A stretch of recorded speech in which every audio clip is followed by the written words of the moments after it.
Hook this tire from Santa Cruz, right here from Santa Cruz, another right here from Santa Cruz, another right here from Santa Cruz. Kind of left uppercut from taking this motherfucker look like he dead. The ref don't even bother to count. The ref called it out who's the boss. Like he want to stop us in this fight. He right here from Brooklyn. He took a down right hook from Bud. Look at left hand, right hook from Bud. He right the front. Look at left hand. Brought back the hook. Left hand again. Right hook. He almost knocked the motherfucker.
Bro, you know you ain't on, right?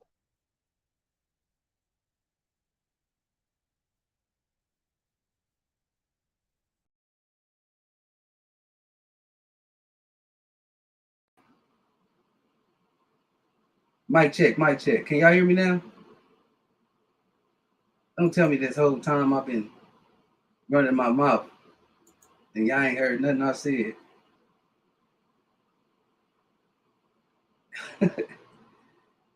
Mic check, mic check.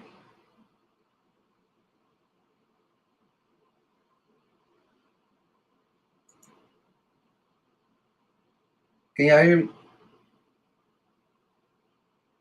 So the scientists, come back, man. I thought I was on.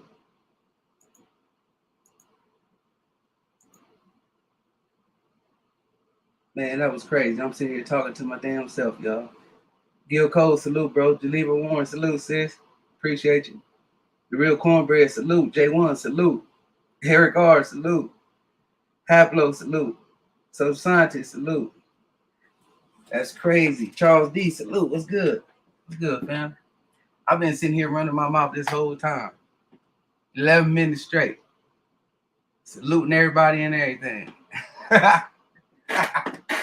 Boy, this gas, boy. He said, I'm going to take care of a couple of things first and come back. I was actually going to listen to you while I did my thing. Oh, all right, bet. Yeah, I was sitting here talking the whole time, thinking I was on. Turn out I'm sitting here talking to myself. MZ, salute, bro. Moody Trey Brother, salute. But yeah, I was kicking it off with Jared Anderson, Jared Big Baby Anderson. I was saying that I think he got Dr. Sophie, salute. What's good, fam? I was saying he got hella potential.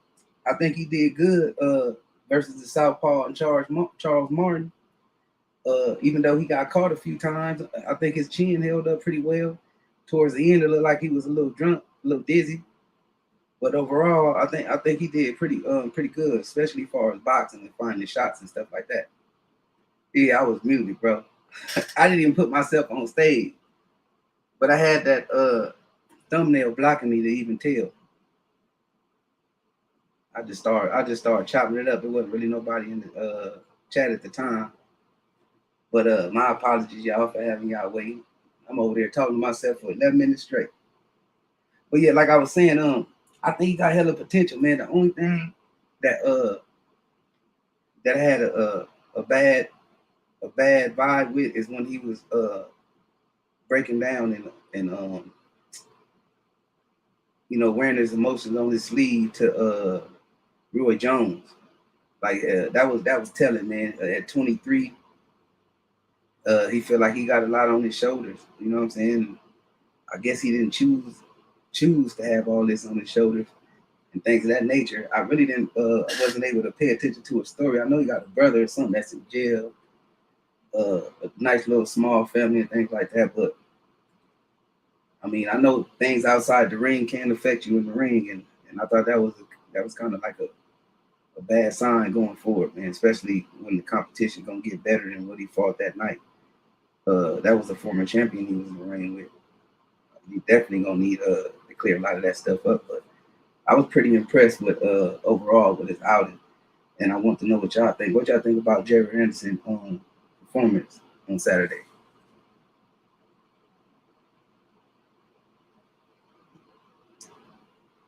Eric R said you was moving your ass off. Yeah, cooking with the season for real, man. Had the fire off the whole time, whipping it up. But yeah, I got the link up there. Y'all want to get on? Anybody want to get on and chop it up? Get y'all thoughts. But if y'all did check out the fight, what y'all think about Big Baby, man, going forward?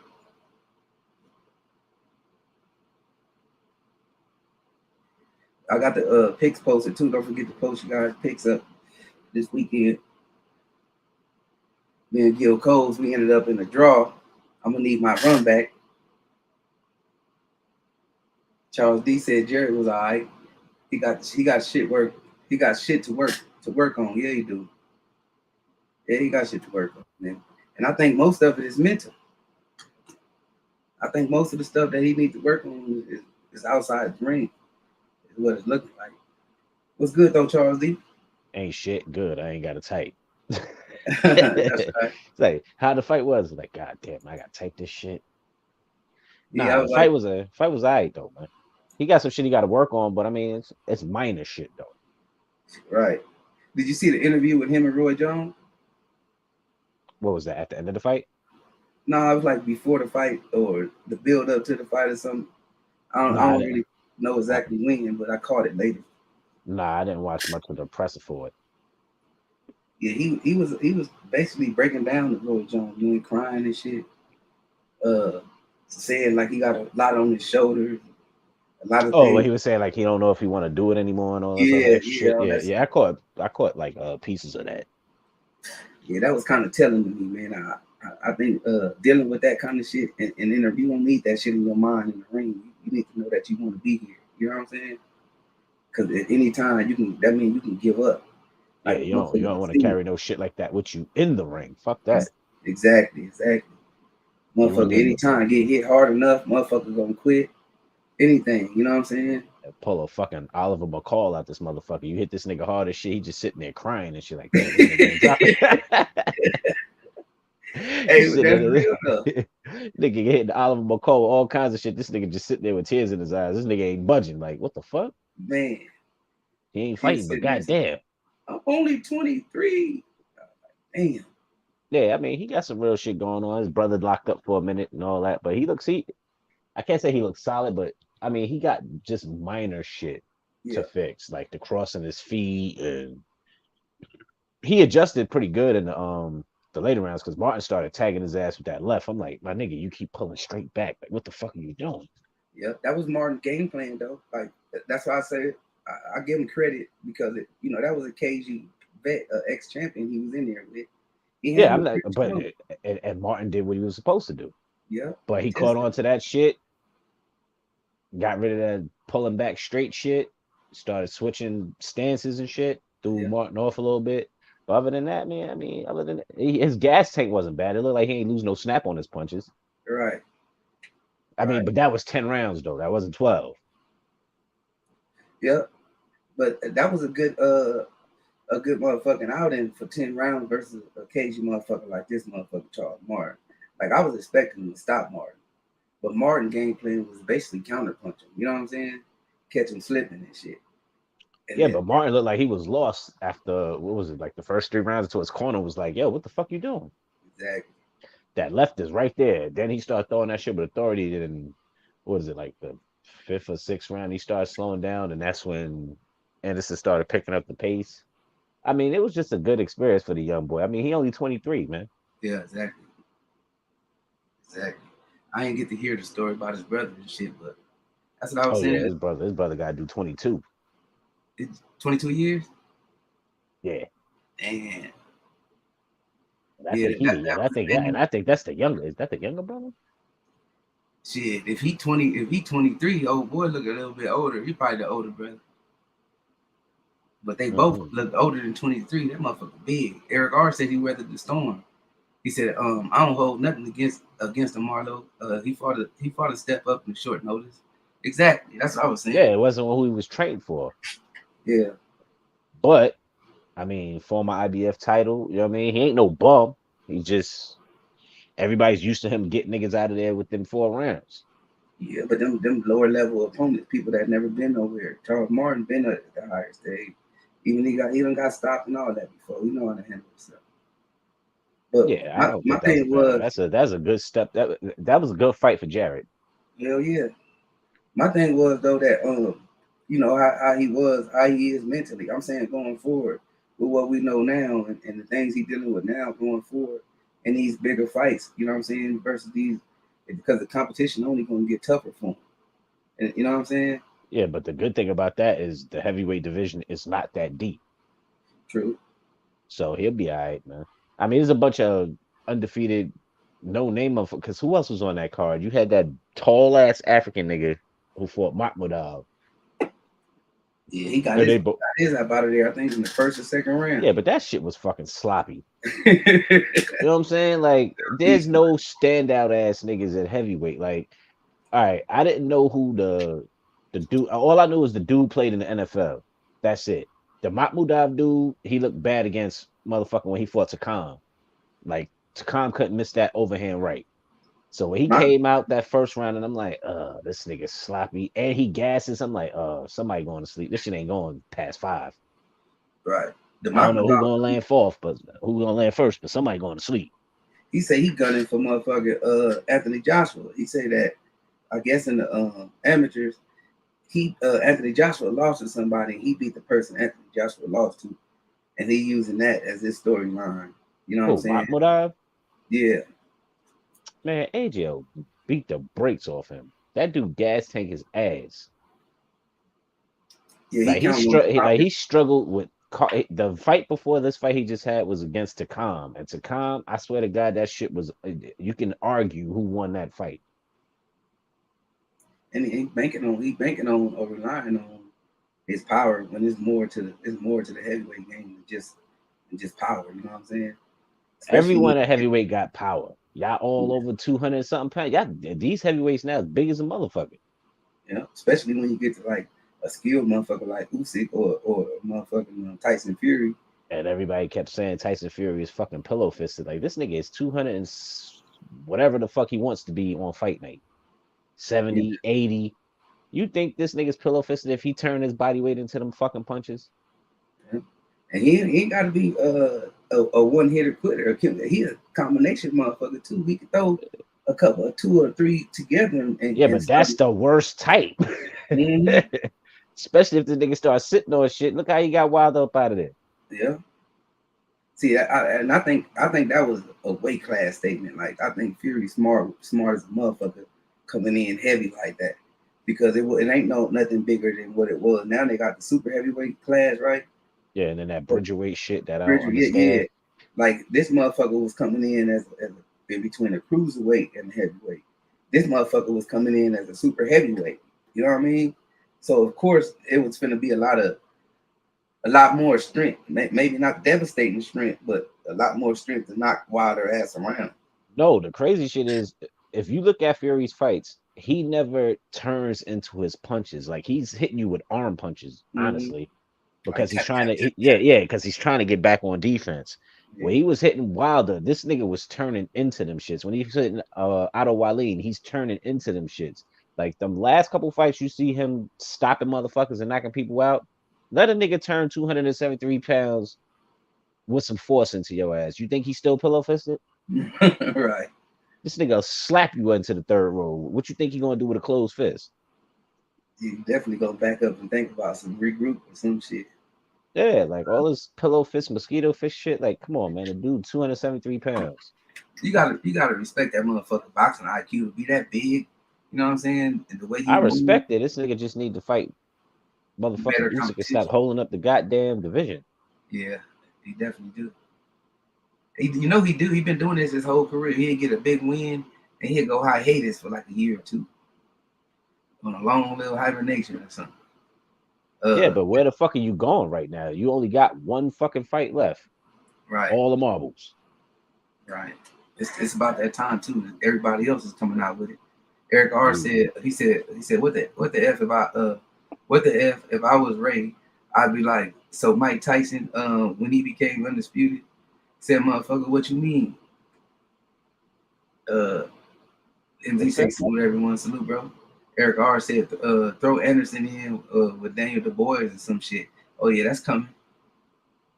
MZ say facts. Eric R said not gonna lie, I was thinking about Luis Ortiz pressing Martin's reset button and cuffing his ass to the ropes.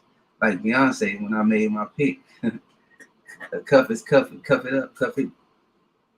Boxing truth serum. Salute fam, what's happening? I don't think I've seen you before, but if you have, welcome back. Welcome to the gym.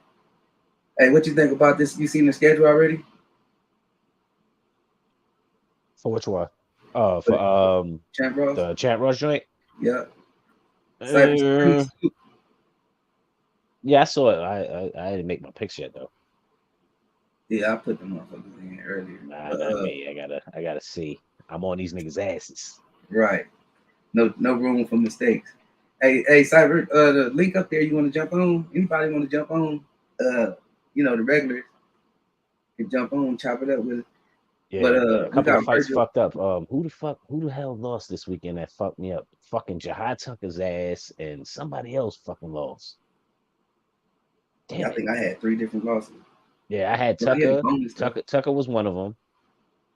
It was one of them damn Japanese fights and then something else. I was like, oh, and Falco versus Gutierrez.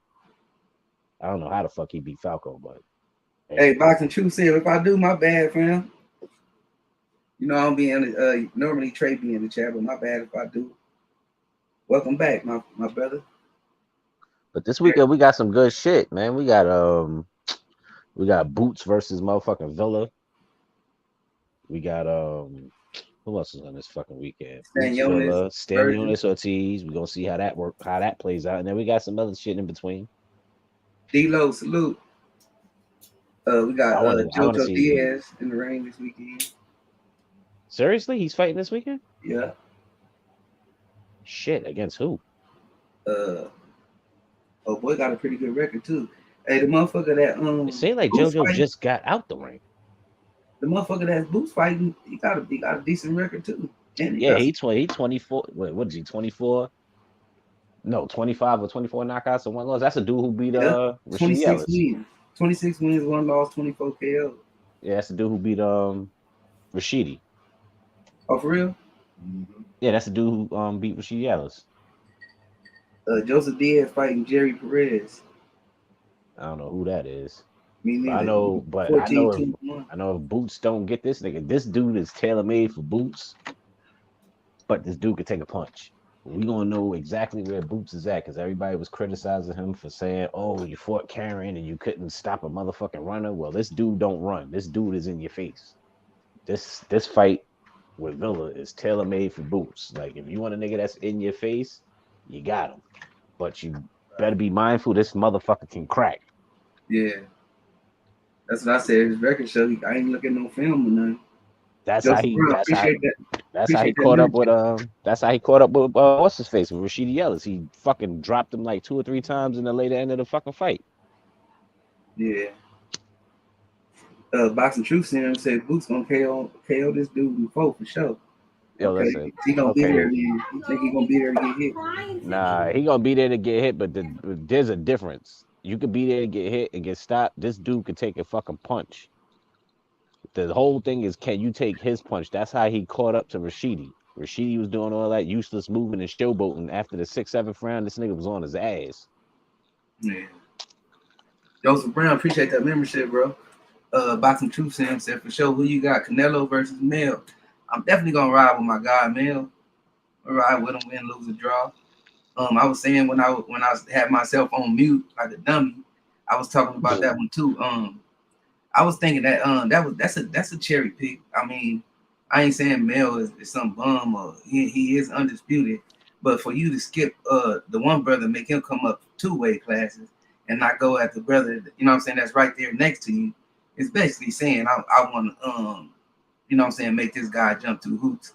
You know what I mean? The other guy ain't got to go too far. You know what I'm saying? So I'm gonna make this one jump through hoops, and you know, undisputed versus undisputed will be the selling point of that fight. Joseph Brown, appreciate that super chat.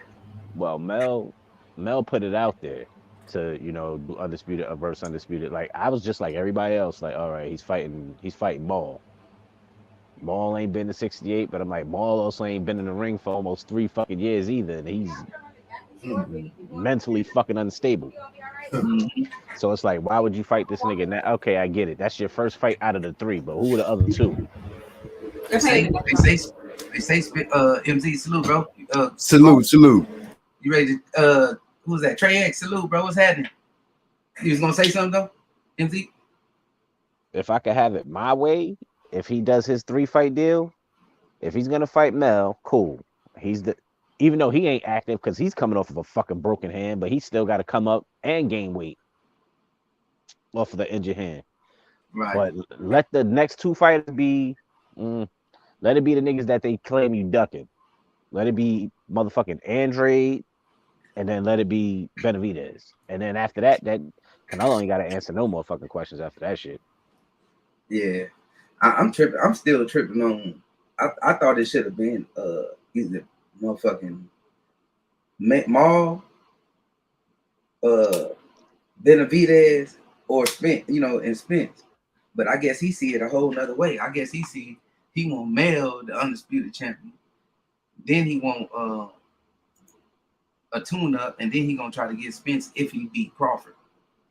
Yeah, but see, Mel only fell through because Maul can't get, like he said, the fucking training camp is too short. Like, you know what I mean? Like he's not gonna be able to make weight because this nigga's like probably like a buck. Even though that shouldn't even be an excuse.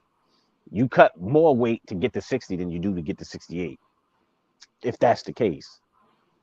But then the mental issues and all that shit. Okay, cool, I get that. You want to fight the younger brother? You gonna pull him up? Whatever. He's still coming off of inactivity because he's coming off of a fucked up hand. But the other two fights be the ones that just answer the questions. Yeah, you never fought Andrew at 60. He's at 68. He came to PBC. You at PBC. Cool. That's one. Two, Benavidez. That's been your mandatory for almost 3 years. Who the fuck is shooting? 2-3 years. Fight that nigga. That's it. There's nothing else for him to prove at 68.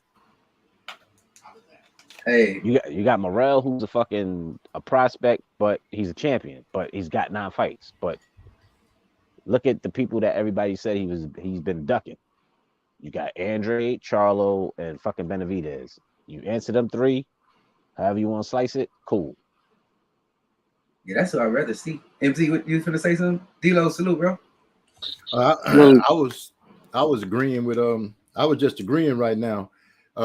The pick of the younger Charlo, to me, it rings a little loud, because we said a couple of years ago, we did say, well, I remember I said that if Canelo picks Charlo, and I was thinking about Maul, that he was going to be picking him because he thought he was the weaker one out of the dangers to fight, and I still feel that way. He reaching for a name that people will be like, oh, it's a name, and people will be kind of crunk with it, but at the same time, like you're saying, this man coming off an injured hand. He haven't been in the ring in a good while. Over a year now? And you pulling him up in weight. I can't remember who I saw had wrote it down. They were like, do you think the gaining of the weight might cause some infractions on this man's gas tank? And that's a possibility. That's a strong possibility. But Jamel asked for it. He got it, whatever reason Maul couldn't answer the bell, that falls on him. Hope he gets things together.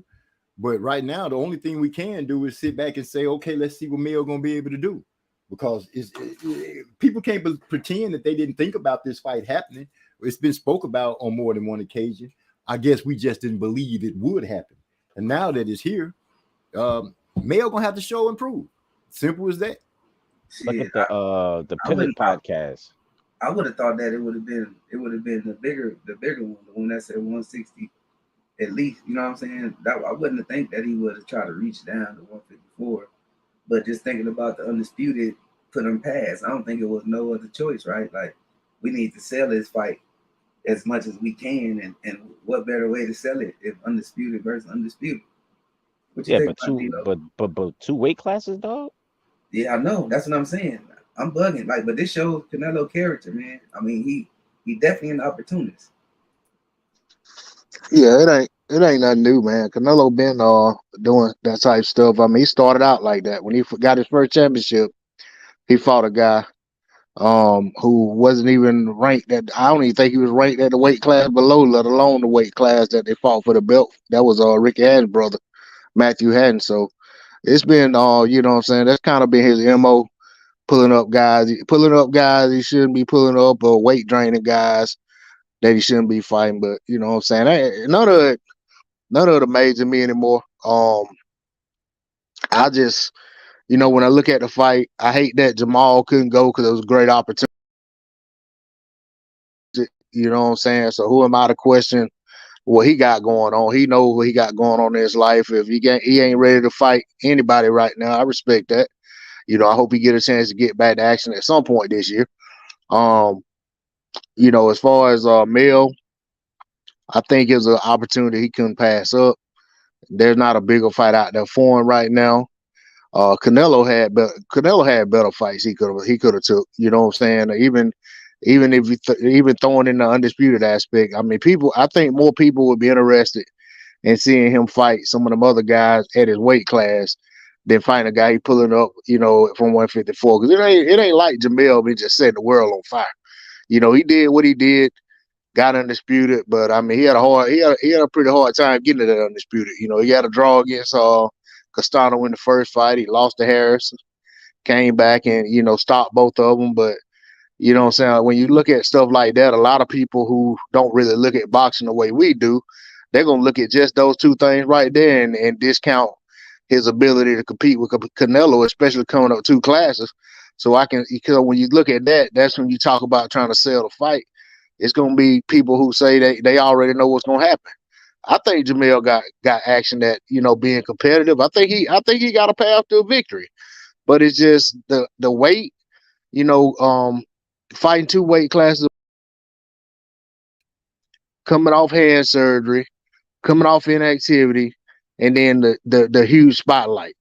All of those things factored in, and then if you look at a few things that you see in his fighting, there's a little pause for concern, but then at the same time, there's a lot of things that you see that Jamel has that Canelo don't have, and if Jamel can use those to his advantage, it's just about whether or not he can fight a good disciplined fight throughout, listen to his trainers, do what he's supposed to do, and get the job done. But I mean, the odds are definitely stacked against him. I wouldn't bet on him. Canelo should be a huge favorite for good reason, but I think Jamel got a shot.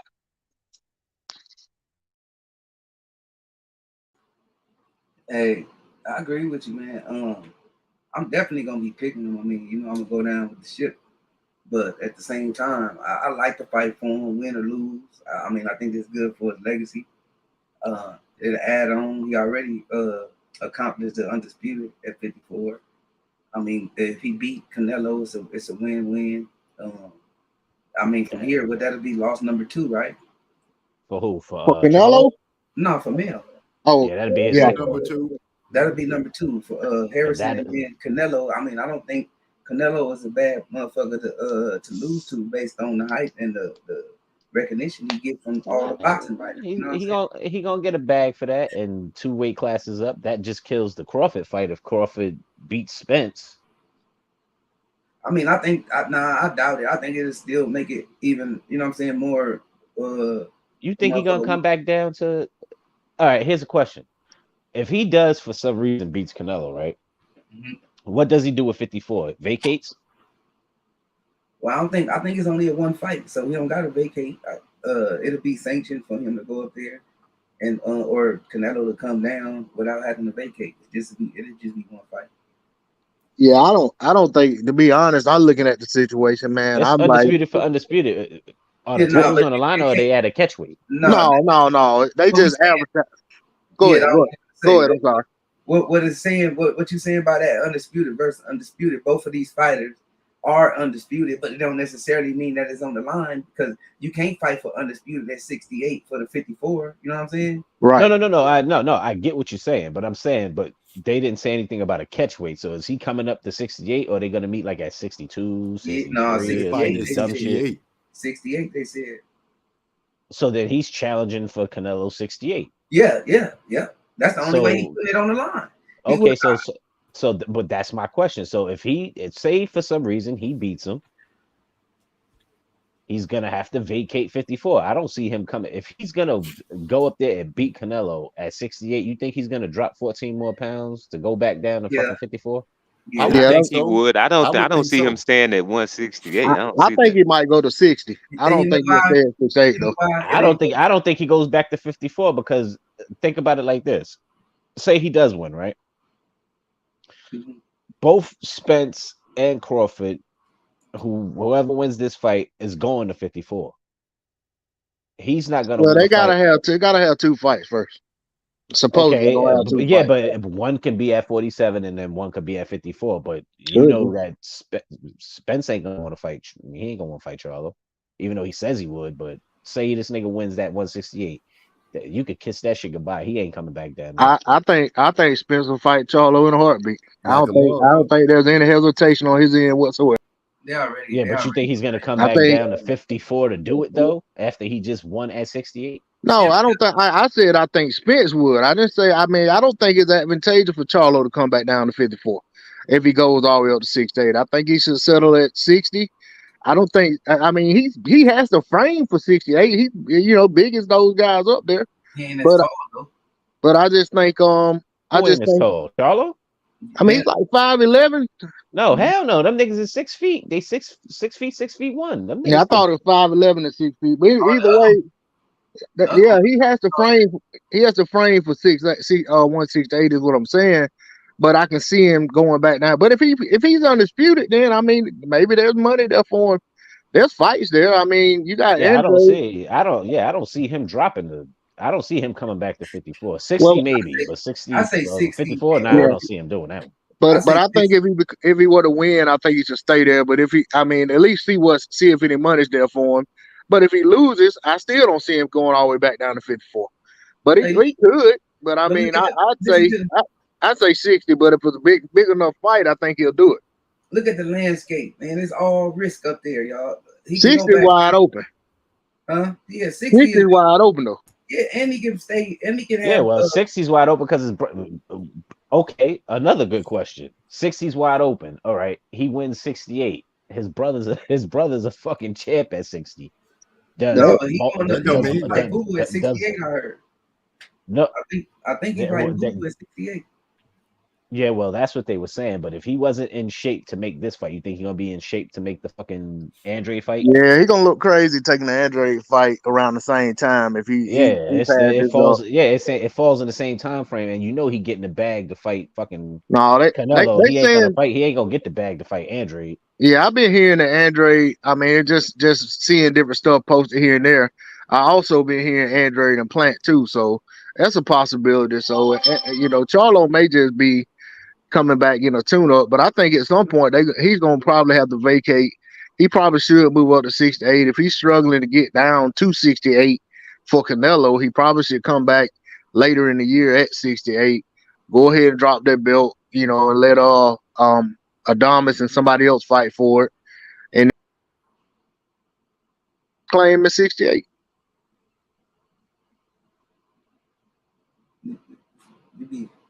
You were jumping in and out. Yeah, I thought it was me. I thought I was bugging. No, that was him. I had to look at my connection. I'm like, oh, that was me. I was going in and out. Yeah, you would jump. Your whole thing would go out and then come back in. Okay, yeah, I'm gonna come off and I'll come back in. I'm gonna get on my computer. All right, bet. Hey, Boxing Truth. Let's catch up in the chat, y'all. Boxing Truth serum said, male is better anyway. He said it will be more competitive. Eric R said Canelo like I'd rather beat the twins and ride off in the sunset. Haplo said, okay, you cooking with gas. Salute, Haplo. He said, except trade, no gas for him. Boxing Truth Serum said, their twins actually more of a difficult fight. Haplo Type said, oh, you got y'all business. Y'all. Eric R said, what the fuck, D-Lo? Yeah, that's D-Lo jumping in and out. He playing jump rope. Eric R said, speaking of people who don't look at boxing that way we do, he said, what up, Skid Mark 6? Oh, I know you talking about. Hey, we done left him in the dirt, y'all. All that shit talk. He made a whole video talking crazy. We left him in the dirt. Eric R said, keep Canelo fighting on his back foot for 6 rounds, and that turns into Iron Man. Cypher Supreme said, I hope Mel beat the cinnamon out of his ass. Yeah, me too, man. Eric R said he definitely vacating. I can't see it at age 33. Moving back down 2 weight classes like Rue. Yeah, that's what that was my point. Like, not his age, just he's up there, and you got to think these niggas is twins. They got the same body frame. Someone's cutting more weight than the other. Yeah, but one looked like he at least 2-3 inches taller than the other though. They the same height. They virtually identical. Yeah, but that don't make them the same height though. No, it don't make them the same height, but that means if you're thinking about it weight wise, like look, I'll stay at 54. He'll cut, I'll stay at 60. Now he was talking that bullshit with Andre Ball. I'll come up there and I'll fight you. He was even talking about fighting Bivol. He probably half drunk, but I'll come up. Like they walk around weight is like 185, but it's just less weight for them to cut at their height. Like, you know what I'm saying? Like it's easier for them. It's just all about, I guess, comfortability when they get in the ring. Like, you know what I'm saying? How they body feel. Yeah, like I'm pretty sure Mel could fight at 60 or 68. Yeah. Eric Garcia, I ain't got to cut too much weight. Eric Garcia, I see him going to 60 to become undisputed the third time possible. Yeah, because 60 is fucking wide open. Yeah. I see him coming down to 60. I see it's too much risk at 68, man. Way too much. You got everybody up there, Boo Boo and Videz, Morrell up there, ain't he? Yeah, but Morrell ain't proven, even though everybody think he the goods. You know what I mean? What he got? 10 fights. Him and Benavidez next, right? Nah, they not next. Oh, that fight not going on?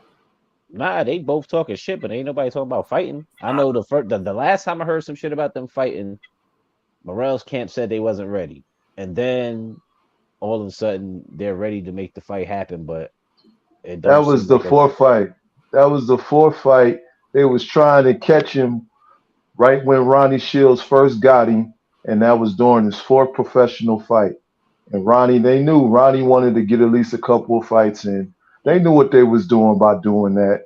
It's like, if you thought he was easy then, why can't you fight him now? Because I know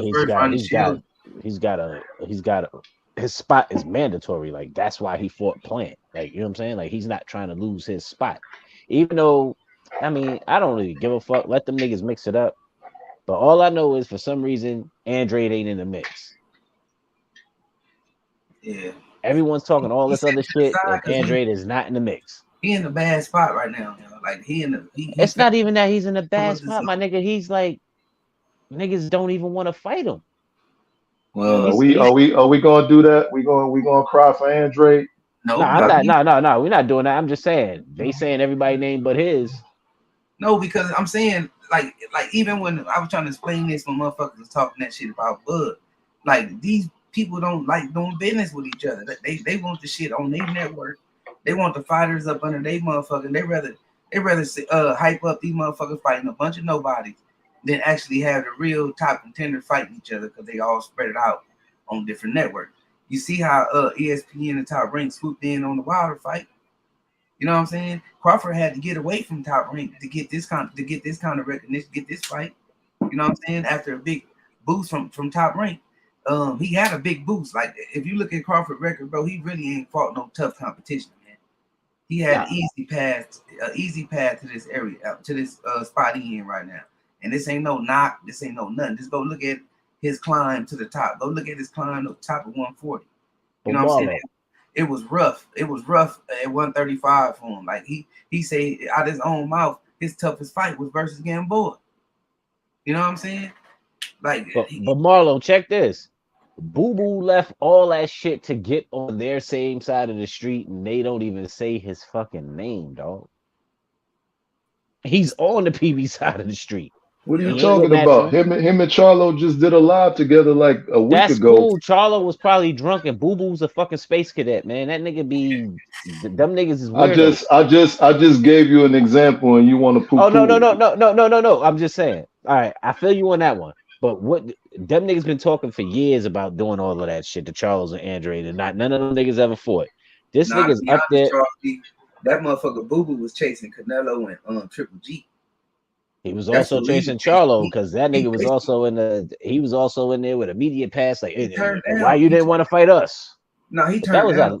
He turned down the fight with the Charlo. One of the Charlo brothers. He turned. Yeah, that was at 54 though. But at 60, they sent Charlo an offer. He ain't want that fight. He still turned it down, and then tried to send him an offer. But that's what I'm saying. Charlo turned it down. It wasn't Andrade. Yeah. But when they sending that from his home? No, Charlo said Andrade said out himself he turned it down. No, but then Eddie Hearn, remember they said they was gonna send Eddie Hearn said they was gonna send Andrade over there, $7 million fight. It was Charlo's highest paid fight to date, and he turned that down. Yeah, they wasn't doing business. Yeah, they wasn't doing business with them. Yeah, so Telling this you, kind of it's should not be fucking. happening. That should be fucking a game up, man. That shit Yeah, is dude, stupid. it's not happening, man. Hey, If they, well, if so they let's really talk. fight, if they really want to fight, like they gonna have to do what motherfucking Crawford did, man. That's why I got respect for Crawford. That motherfucker got the heart of a motherfucking soldier. Like win, lose, or draw. Like he want them big fights. He want to be great, and he daring to be great. And he knew that Eddie Hearn was stopping him. You know what I'm saying? You mean Bob Arum? Go ahead. Crawford came. I said you mean Bob Arum because Crawford came from Bob Arum. I mean, yeah, Bob Arum. I said Eddie Hearn. Yeah, but you know what I mean. Yeah, I'm just helping those out. He already was showing the frustration throughout the time when he was getting promised the Pacquiao fight. Once he seen that he wasn't getting that fight, you know what I'm saying? He was already ready to break away. He was already counting down his own self. I got 2 more fights left. Got 1 more fight left. This is my last fight. You know what I mean? Then he broke out, got his little feet wet with the Black Prom, whatever that thing called. 1 fight deal. And now look where he at. You know what I'm saying? Like, it just shows, though, man. It shows these motherfuckers trying to drown. They trying to drown Al Heyman in the PBC. And they still somehow staying afloat, putting on the best fights. And this is what we getting. I mean, we got Canelo now. We're going to see what kind of fights he going to put on with his 3-fight deal. We got Spence. I don't know if this is a 1 fight. No, this is a 2-fight deal, y'all, right? At least that's what it's starting to seem like, because every time they mention about it, they always mention about it's gonna be 2 fights. That's all anybody been saying. Crawford's the only one I heard say that it probably won't be a second fight. He said something like, I don't know if I even want to have that fight again or something like that. So I can't even remember who the interview was on, but those words kind of came out of his mouth. We just have to see. Yeah, Eric, I saw the same shit when they was talking. Yeah, I feel you on that, but they not gonna fight, man. Because even Boo Boo feel bad. You know it's bad when motherfucking Space Cat feel bad for you, man. Like, I don't want to fight you like this. I'll fight you in October. I'll fight you in September. And then Canelo come up for September, and this nigga's not ready. So how he gonna be ready for fucking Android? Well, he in the boxing game. He don't have a choice. You sign that contract, you better be ready. He got a choice, and look at his choice. His brother's fighting for him. His brother coming up 2 weight classes to handle that smoke. Yeah, but to speak on that, though, Jamal setting the table for himself to look good and great. The undisputed at 154. Everybody and their mama been trying to fight Canelo for 4-5 years now. He get a chance to go up there and fight Canelo, regardless of his brother. He making this move to up to 68. Oh yeah, Mel said he is. If it ever came across, he's not turning that fight down. That's right. So when if he peels back, because I heard you guys kind of going back and forth trying to feel he go to 168 or 160, he probably go back to 160. But in no way I could say that he fighting for his brother. I could say he fighting for himself, because that's the only thing I can see for it. Maul went through whatever he been going through, and he hasn't been able to show back up yet. I just leave it at that. His brother is next on deck. That's what it is. Remember the interview they had on what's that interview we had? Was it Pivot Podcast with Chandler and the other nigga? That's the Pivot Podcast. Who had the interview? It was the Charlo brothers was it the Pivot Podcast? I don't know that podcast. I'm sorry. Yeah, it's 2 NFL players. This nigga said he'll fall back and let his brothers get the strap. As soon as he said that shit, I was like, oh hell. Yeah, I think Ryan Clark. I think Ryan Clark and Ryan Clark and Chandler. Yeah, that's the Pivot Podcast. As soon as he said that shit, I was like, oh hell no. And then when this shit popped off, I was like, oh shit, he's really gonna let this nigga do it. Yeah, Joe, you want to speak to that? I was just gonna say that we speculating on a lot of stuff we don't know in regards to Charlo's situation, Maul's situation. For what I understand and what I know from that situation,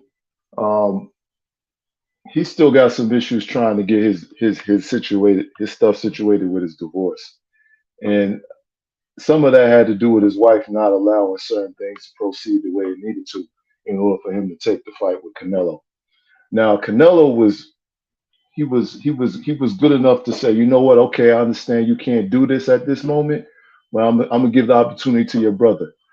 Now, the fact that his brother's getting the shot, and for years people been talking about, oh, he ain't want to fight the Charlos. He ain't fighting the Charlos. Why he ain't fighting one of the brothers? Now he fighting one of the brothers, and people still picking at Canelo. It's like he can't win for trying. And I ain't no Canelo fan, but I'm just saying he finally fighting one of the Charlos, and we can't get behind it.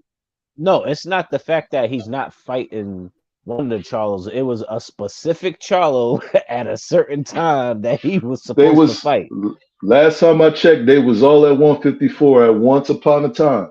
Him, Andrade, his brother, and his other brother were all at 154. And so was Andrade. And then everybody started separating. But that's what I just said, Andrade. Yeah, but then they all started separating. You got 60, 54. That's where Mel stayed at. They all moved up. 60's one fucking big shit show. 68 is a fucking shit show right now. But 68 starting to try to, it looked like it's trying to sort itself out. So, I mean, it's whatever. But I mean, would you, all right. Let's be honest. Say if he would have took the fight against Maul, right now, being that he's going through divorce and mental health and he can't make weight, would you rather see that fight or him against Mel, who's the more active, even though he's coming off of a broken hand? If Maul could have signed that paper and went in the ring, I'd watch him fight. That's where he at. And I take that's what I'm saying. Either one. The only thing I see is, it's the same old Canelo. Like he rather have he gotta have some kind of advantage, or he feel more comfortable in the fight with some kind of advantage. Yeah, I mean he flexing his his status as being, cash cow in the sport. You know what I'm saying? He kind of could have his pick. PBC wanted him over there probably more than he wanted to go to PBC. They probably, I mean, I'm sure there's a list of names that came up. And Jamal coming off of that long layoff and all of that, and the way he looked in his last outing, I'm sure he looks a lot more appealing to Canelo than he did. And then, of course, when you look at, he can't go, and they give him some options to say, okay, if, Maul can't go, so these are your options. And Jamel already threw his name in the hat. I mean, I can see why Canelo went that route. I'm still not going to act like, it's anything close to what should be considered a 50-50 type fight. I mean, regardless of what weight classes those guys were in together at the same time years ago, the fact remains that Canelo been fighting well above 54 for the better part of a decade, and Jamel has stayed at the same class the whole time. I mean, it's not called size classes, it's called weight classes. So, you know what I'm saying? I feel like there is an adjustment that has to be made in terms of him acclimating to a division. He's not going to get the opportunity to do that. He's going straight into the fight. But yet, like I said, it's an opportunity that he can't pass up. And he's a good enough fighter that we should expect that he should be able to, even with all that stacked against him, he has a good chance at winning the fight just off of what he showed thus far. So I'm not going to count him out. But I mean, the odds are definitely stacked in Canelo's favor. But that's usually the case with Canelo anyway. Hey, Go ahead. The man was at the plant fight. Him and his brother, they was having a conversation. The camera was there. They didn't know the cameras was zoomed in on him. The man was watching the plant fight and said, I could beat Canelo. It's about time. He should have been saying that for years. No, I'm talking about Mel. Mel said that. Yeah. I know. I saw the same clip you saw. The same thing. Maul was saying, he's gassed, and Mel was like, yo, I could beat his ass. That's what I'm saying. So this man believe he can win. He should believe that. He ain't coming there and all Canelo. One thing I can say about one thing you can say about the Charlos, them niggas is always in shape. Win, lose, or draw, they in shape. They going 12. I can't say. I can say both of them. But I mean, 2 weight classes. I mean, that's whew. That's 2 weight classes, though. That's the whole 2 weight classes. I mean, it's comparable to Kell Brook moving up to 160 to fight Triple G. Kell Brook looked very good at 147. He was, you know, Damn. Is it me or is it this nigga? He moved up. Huh? That's you going in and out, D-Lo. Okay, all right, I'm gonna set up. Transforming like a motherfucker. Are you good? D-Ray Promotion, salute, fam. La D, salute. What's good, sis? Somebody was cooking? D-Lo. Go ahead, D-Lo. Yeah, man, I don't know what's going on with my Wi-Fi. It sound better? Yeah, you were sounding good. You just talking, and you would jump out and jump back. Yeah, I don't know what's up. I'm sitting right next to the router too. But yeah, man, no, I was just saying that, you know, if you look at it, it kind of reminds me of Kell Brook moving up to fight Triple G, Amir Khan jumping up for Canelo. I mean, you look at those two fights, both of those guys got in there, they got busy. They actually had moments where they looked pretty good in that fight, those fights until they got caught. You know, Canelo, you know, caught Khan and got him out of there one shot, but then with Triple G, he kind of, you know, he had to kind of break Brook down, but you know, the weight caught up with him, in my opinion. But I think, you know, with Mel, he's gonna be the bigger man on fight night, so that's a difference. You know, he's definitely gonna be the bigger man. You know, I know people saying Canelo was gonna rehydrate up to this or rehydrate up to that, but I still think physically, you know what I'm saying, if Canelo gets too big, he's just gonna be that much slower. But I think Mel, you know, has an athleticism advantage. I think he has a better jab. I think he has better footwork. There's Canelo. I just think he can't languish on the, you know, allow himself to, you know, fall into a lull and like in exchanges and things like that. I think he just got to use his attributes to his advantage. But I think he got a good shot at winning the fight. It's only you know, it's just all of the little aspects that concern me. If he was already fighting one, hadn't fought in about 8 months to a year, I'd be looking at it a little bit different. Was it coming off a hand injury? It's just all those other things. But if it was just straight up, man, I'd favor Mel highly. You know, not to say that he just gonna dominate Canelo, but I mean, I think Mel has what it takes to beat him. It's just all those things stacked against him. But yeah, I mean, like I said, regardless of what I say about Canelo and how he moves, I'm not gonna harp on Canelo too much about this situation, because at this time it is kind of like a last minute thing where it's like, okay, they already had an opponent, and then that falls through. Most guys, when their opponent or go for a more dangerous threat, they kind of tend to say, okay, well, that fell through. Let me go for something that's still a risk, but not worse than what I was already about to get into. So I ain't gonna say, you know, that he's the only one that would have done something like that. Because I mean, you know, if he wasn't gonna fight a 68 pounder to start with, I mean, you know, I ain't gonna sit there and get upset because then now he's not gonna fight a 60. I feel like I'm missing key parts of your argument with this jumping in. Is my shit doing that, or is everybody? Man, it's probably me, man. I'm gonna jump on off, man. I'm gonna get to the chat, man. Sorry about that, y'all. I hate to mess up the show. No. It's just, am I the only person that's like jumping in and out? Nah, he's jumping in and out. It's like he talking through a black hole. Some of the stuff come through and some don't. But my point wasn't to knock the fight though. Like skillfully, yeah, he able to go up there and hang with Canelo, beat him in my opinion. You know what I'm saying? If he come in there prepared, fit, and ready, I think he got the skills. You know what I'm saying? Anybody with a decent jab and a decent counter puncher, a strong counter puncher, can beat Canelo. You know what I'm saying? Give him a problem. But I was just saying that he took the regular old Canelo route, the opportunistic route. I mean, it is sale. It's you know, it got all kind of salesman phrases in here, undisputed versus undisputed, you know, all that kind of shit. They got a little history, you know what I mean? He took the lesser of the evils. Like, okay, your brothers, like, both. And I didn't even think about that shit until just now. Both of them niggas is all right. You got one coming off of a layoff longer than the other. The other one broke his hand. The other one is going through, you know, mentally, physical, other shit that he got to deal with. Right? Personally. Yeah, personal shit. So, all right, cool. I'm going to grab the younger brother. I'm going to bring him up 2 whole weight classes coming off of a fucking broken hand.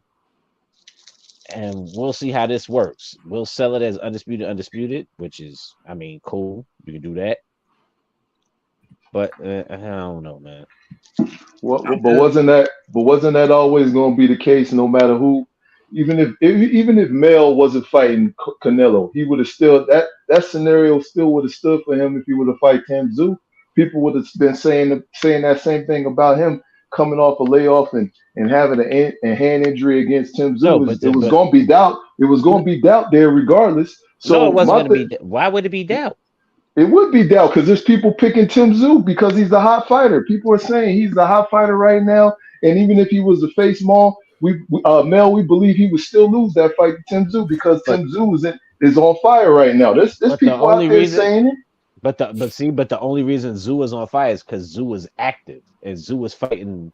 Tszyu is not fighting like bullshit fighters. Like Tszyu went out there and beat Tony Harrison, who beat Charlo. Like, you know what I'm saying? Like, there's a difference. Like, he's not out there just.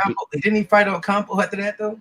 Yeah, he fought Ocampo after that. But I'm saying his fight with Harrison, like, he didn't have to take that fight. He took that fight to prove a point. You get what I'm saying?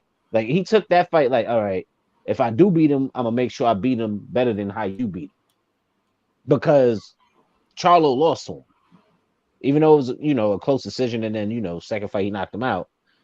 Tszyu made sure there was no fucking argument. I'm the better fighter. Okay, boom. I'm a fight. Let's not leave out that Tony Harrison was a few years older off that fight. No, I mean, and that's cool, but also Tony Harrison also had a few years off of fighting, so he was well rested because he's coaching. And yeah, but ain't the same. But he didn't have to. Harrison didn't have to take that fight. He was also chasing to get that rematch. To what I'm saying? It's 1-1. That Harrison that put up that fight versus Charlo, you probably not see it. That probably was his last, you know what I'm saying, great outing. Man, that nigga fucking with Alicia Baumgartner, nigga. That nigga leg shot. My legs would be shot too, nigga. You crazy? Let's be real though. It don't matter who Canelo would have fought. 9 times out of 10, from what we seen Canelo do, there would have been some kind of stipulation for that fighter that he was gonna face. Mm-hmm. Yeah, so, that's what I was trying to point out. Yeah, now that you think about that, motherfuckers been wanting this fight for years. Right. I'm not saying I don't want to see the fight. I mean, I want to see the fight. It's nothing new that Canelo would choose this one. Right. And to go on the point about everybody being in 154 and switching up, let's not forget 2 of the fighters out of the 3 that we named, the 2 Charlos and Boo Boo, were chasing Canelo. It wasn't that they had to leave 154. They were chasing the bag. Let's not pretend like that wasn't the thing that was going on. I remember the older twin should have took the younger twin's advice when he kept. I mean, he should have took his own advice when he told Mel Floyd wasn't gonna fight him. Man, quit asking for that fight. He ain't gonna fight you. I know y'all saw that interview where they was talking to each other. So that's what he should have did. He should have stopped chasing Canelo and tried to make it happen. He went to 160, ended up getting the belt. What Canelo do? Canelo bounced up and left out that division. Him and Boo Boo couldn't come head to head together. Walked to 168. Right, went up to 168. And then everybody considered him being chasing greatness because he beat Kovalev and knocked out Kovalev, but then they had an issue with him and saying that Bibble was too big for him. To me, his career is shrouded in a lot of smoke and mirror stuff. Hey, MZ, don't leave out that he fought Kovalev. I think Kovalev had a fight like on a fast turnaround, 90 days prior or some shit. Right. I think my memory is clouded on here, but did he fight? He fought the youngster before or after? Yard. Yeah, he fought Yard. It was a tough fight too. He fought Yard after though. Okay, he fought, but it was somebody. Who did he fight before that? No, he fought Anthony Yard before. He fought Anthony Yard before he fought Canelo, right? And it was a tough ass fight. Yeah, too. Okay, because Yard pretty much gassed out. If he just was out of gas, and Kovalev was able to take it. But my point is, there's no legitimate win. I'm sorry to look at with Canelo and be like, oh, this dude did it this way, because everyone was all his fights were were like pre-gauged. When you talk about cherry picking, I would say he's the ultimate, and I can't glaze over that fact. So Mel got the opportunity that everybody else just happened to not get, and he gonna take it. If he beats Canelo at 168, there's no shit that he's not gonna talk. He don't even have to stay at 168. He can give up all those belts and go back down 160. If you guys don't believe, he'll go back to 154. But I'm sure he'll be able to get the pick of whatever it is he wants to get if he whoops Canelo and then go down. Oh, yeah, nobody can say nothing about that. Canelo gonna want a rematch, and he gonna be the cash cow. But I think that Mel is deserving of this fight. He did hold down 54, became undisputed. You know what I'm saying? All those other guys, Canelo, Jacob, all them motherfuckers, they didn't want to fight each other. They left. They ducked out and got on and tried to chase Canelo. And he deserved it. He set himself up to be in the position that he in. You know what I'm saying? He even seen something in the fight, like Jay Brown was saying, that he think he can beat him. You know, the motherfucker's there to be great. You can't knock him for it. You know what I mean? He picked him. And I hope that this is gonna be a cherry pick going wrong. This might be like Bivol. He might look at it. I can't say this is a cherry pick. Well, it's not. It's not even a cherry pick, but damn. It's pretty much any fight that Canelo, when you know that he picks who he wants to fight, you gotta say it's a cherry pick. I literally skip over the people that the crowd wants me to fight. We done heard this man say he gonna fight who he wanna fight and not who we want to see him fight. We done heard him say that. But this man's showing us. And I'm not, I want to see the fight. Let there be no mistake about it. I am a fight fan. If they get a fight set up, I want to see it. I want to see Mel go in there and do his thing. I don't want to see him languish on the ropes or anything like that. But he believes he can beat Canelo, then give him the chance. I'm gonna hype the fight the closer we get to it, because to me it's gonna be a good fight. You can't expect nothing else. We can't expect Canelo to really give us a great fight that we like. Oh, fight this dude. When we seen that? I'll wait. When have we ever seen it? I just want to see what this. I'm surprised they didn't even air the whole 3-fight deal because of this shit. This right here is gonna set up the whole bullshit with PBC. What bullshit? He got to go out there and win. Well, that's what I'm saying. If he wins, here comes the bullshit. If he loses, you got a rematch and then one more fight. Who is that one more fight? He's not going to take Benavidez. I honestly want to see him against Andre. I just want of the bigger guys. I just want to see Andre. I just want to see Andre get a shot. Well, go ahead, Joseph. My thing is that why is it the bullshit with the PBC? I don't understand that. And number two, as far as who else he could have picked, Charlo right now has a very good stack of credentials and accolades. He's undisputed. It's been a while since we could say that about any opponent that Canelo has fought. So Charlo got some accolades, man. He got some respectable accolades, regardless if he coming up from two-weight classes. But it comes by default, though. I don't care if it's coming by default. I turn the page on all that other stuff. That stuff to me, it's irrelevant at this point because the fight is here. He's fighting this guy, and this guy got a chance to win. Matter of fact, Vegas odds has it a lot closer than people might think. It should be. If you look at the odds, Vegas has got this basically almost a pick 'em fight.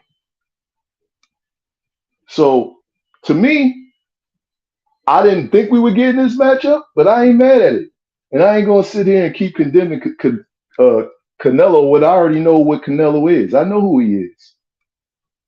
And I don't expect nothing less from him. I expect him to try to get every single advantage he can get in every single matchup that he lines up for himself. So I'm not going to get bent out of shape when he tries to put himself in a situation where he has an advantage. Now, this is one of them opportune times where it could backfire, just like it backfired when he tried to take on Bivol. That shit backfired. It could backfire here too. I want to see it now. I'm intrigued. Yeah. Mel got my attention. He talking like he want to do it. He can do it. So I want to see it, and I'm not going to downplay it. Yeah, that make it that much more interesting to me. Like I said, I'm gonna be excited about it.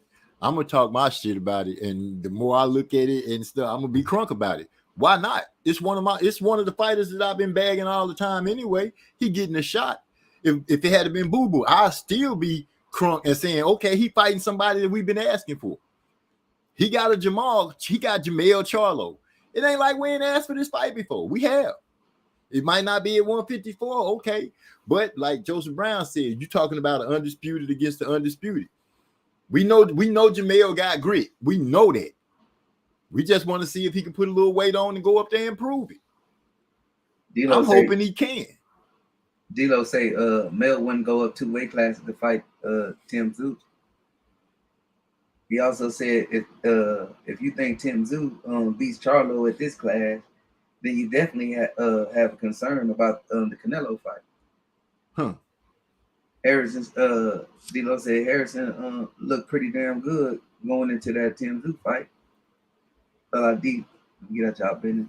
D-Lo said I've been gave up on Canelo versus Jamel versus Jamel once Canelo settled at 168. He also said those folks shouldn't have had have to chase Canelo. And then he said Yard was before. D said I like fighting for Benavidez Bacon belt. D-Lo 404 said he fought Yard like 2 months and a week before he fought Canelo with clauses. See, that's the kind of shit that he do. But that's him. Yeah. Hip Hop said Yard overperformed against Bibble. He said Yard overperformed against Bibble. I mean, better be. He said if he show up like that against Colin Smith at the weight, it's going to be interesting. These talking to D-Lo saying, "True, get out y'all business." D-Lo say another cherry pick going wrong. That's what I'm saying. D said she be back. D-Lo say, I'm good with the fight. He said I'm not thrilled about it, but I'm good with it. D-Lo 404 said Canelo can lose and still fight 2 other fights and still get paid.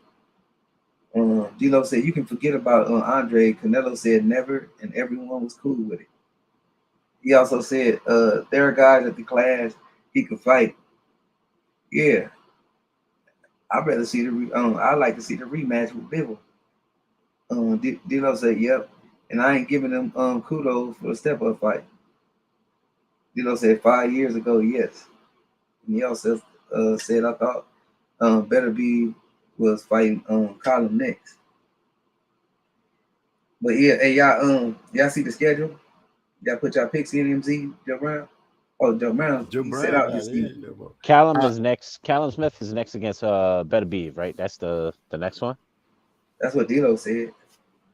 Nah, but I've seen that also. That's not bad, man. Because that motherfucker looked like a monster at 175. Who? Caleb? Yeah, that nigga hit harder. Cy Buzz, salute fam. Cy Buzz said it's definitely a decent fight. He said, but if Canelo had big nuts, he said that fight at 65 or a catch weight. Nah, he ain't gonna fight him. He learned his lesson from that with Floyd. That was one of his first lessons. All his lessons that I think that Canelo pulled all came from when he lost to Floyd. He opened his mouth and said, "Oh, I'd go down and wait and fight Floyd," because he was that confident, and went down there and got dealt with. So he learned a lot of lessons, and lesson number 1 is don't put yourself in a catch weight that ain't gonna be conducive to you. Man, I'm cool. I'm cool with this fight at 68. That's why I say I take the L. I take my crow. I got Mel. You know what I'm saying? This is definitely a fight for his career, a good ass fight. And if he win, the sky's the limit. You know what I'm saying? If he lose, he win. Yeah, it's a win-win for him. So, yeah, pretty much. He gonna get that bag. He going up 2 weight classes. If he shocked the world, he shocked the world. If not, he getting paid. I can. Yeah, look, he can stay there. He can stay there and rematch for his undisputed title again, if Canelo would want to rematch him. Or he got options now. You know what I'm saying? He can go down to 60. He can go fight whoever he wants to. He at 54, he can even fight Danny Garcia or something on the pay-per-view just to stay busy. Yeah, the funny thing about where the fuck is Danny fighting at? Is this shit against Lara against 6? Is it at a catchweight? Is it at 60? Danny fighting at 54. Yeah. Against Lara. Yeah, I think 54. Lara is the champion, I think, WBA or some shit. At 60, not at 54. I didn't hear about Danny supposed to be moving up out of 54. Yeah, but no, he's supposed to be fighting Lara, but Lara's a champ at 60. Is that at a catchweight? Or is that are they fighting at 60? I don't know. I haven't heard anything about the weight, about where they were fighting at. I just heard about the fight supposedly happening, and that was it. The fight's happening. I just don't know what weight is it. It can't be at it. I don't even know right now with boxing, man. D'Lo said that's what I thought. I liked that fight. He also said Canelo is the catchweight king, but I think versus Mel, he gonna make him climb that ladder. Yep. Yeah, he's gonna probably try to make him come closer to 60. If they don't fight at 68, they're gonna fight. Oh, Bud said it's a catchweight at 155. Who's fighting at 65? Garcia and Lara? Lara. Yeah, I think he's speaking on that. See, that's annoying because that's for a title. Like D'Lo said, it's a shame 60 isn't hot. That's a glamour division. That's annoying. So you're gonna fight at 155 for his 160 title. The motherfuckers need to do a tournament. They need to. No, they need to do a tournament, period, in all fucking divisions right now. Just to clear up all this dumb shit that's going on right now. In theory, it sounds good, but it ain't it ain't feasible financially. You seen what happened when they try to do it at 140 with Prograis and Taylor and all of them. You see how Top Rank decided they wanted to keep Ramirez out of it. You see how long it took for Prograis and Taylor to even fight each other because they kept having issues with that Super Six and getting funding for them fights. It's not feasible, man. They had no problem to do it. Remember when Andre Ward called Froch? That took years. That took a long time. I don't know how long it took, but that shit. It took 2.5 years. It took 2.5 years, and you had people who had substitute out. You had Alan Green, who came in that tournament, who wasn't initially in it. You had my boy who knocked out Roy Jones and fought Hopkins. He entered that tournament. He wasn't in that tournament. They had a couple people drop out of that tournament. It was a whole bunch of stuff. Even Andre Durrell, one of the Durrell brothers, was in that tournament. He had to drop out. It was a lot of stuff that went on in that tournament just to see it finally get to the end. It was Spider. So in theory, I understand what you're saying. We want to see it, but it don't always go down like it's supposed to with them tournaments. Yeah, I agree. Motherfuckers do get injured. Shit don't always work out. But we saw one successfully work out though at 140. And matter of fact, and the motherfucking bantamweight tournament worked out too. Nah, the one that worked out the most was the one with Ward, Froch, fucking Abraham. Yeah, that shit was lit. Yeah, but that formula wasn't though. Hey man, as a fan, you can appreciate that shit. I say that Super 6 formula won't work. It was a mess. That shit was popping. Hey, the shit worked out far as the recognition that Froch and Andre Ward got, because that was like a takeoff from right there. Andre Ward just went on up from there. It was like a takeoff, you know what I mean? But he had to go through the gauntlet though to get there. They had Jermaine Taylor was in that tournament, wasn't he? Yeah, he got stopped by he got stopped by Abraham. Yeah, Abraham, right? So, Abraham Kessler stopped his ass. I think it was Arthur ass. But that shit, Let them do that shit now, just to run the gauntlet through all the divisions. They need to do that kind of shit, man. Drew Titan Boxing LLC. needs that. Somebody named Drew Titan. Drew Titan. Canelo 3-fight deal completely stole the thunder out of Doug Crawford versus The Lie. Okay. Oh, to answer your question, Marlo, yeah, I seen the list for the fights coming up, and no, I haven't made my picks yet. I'm still mulling it over. The dude hating on the truth. The Lie is proper resume, Drew. I gotta go through my my shit too. I'm trying to pick against the grain so I can catch up. I'm 100 points shy. I gotta figure out these underdogs. 100 points shy of what? Oh, he talking about the tournament. The Champ Russ League. Yeah, that's what I'm talking about. 100 shy of what? First place? Just being in the top 3. I gotta try to figure out where I gotta make moves, dog. You need to hit some bonuses. Yeah, you know what I'm saying? I'm in the top 20. I gotta figure out how to slide. I need me some too, man. Savannah Marshall came through for me. I was like, ooh, cool. I started to pick her too, but I was like, everybody. I ain't gonna lie. I picked against Marshall and it hurt me. I was like, oh, shit hurt me too. Nah, the last time I saw a Franchon fight, I was like, and then the last time I saw Savannah fight, I was like, okay, she fought Clarissa, and then this bitch fought this dude. I was like, she gasses, and Savannah likes to come forward, and Savannah was consistent. Even though she was getting beat, she was consistent, and she's fighting at home. I'm like, yeah, I'm going with Savannah. Hey, MZ, you ain't listen to me, man. I thought I gave you the breakdown, man. What's wrong with you? I knew you was getting ready to speak on it, but you know what's wrong?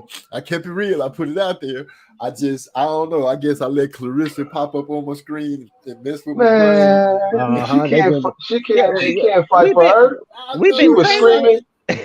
She was screaming in the audience like that was going to translate in the ring. I know. We've been training together. Man, let me tell you.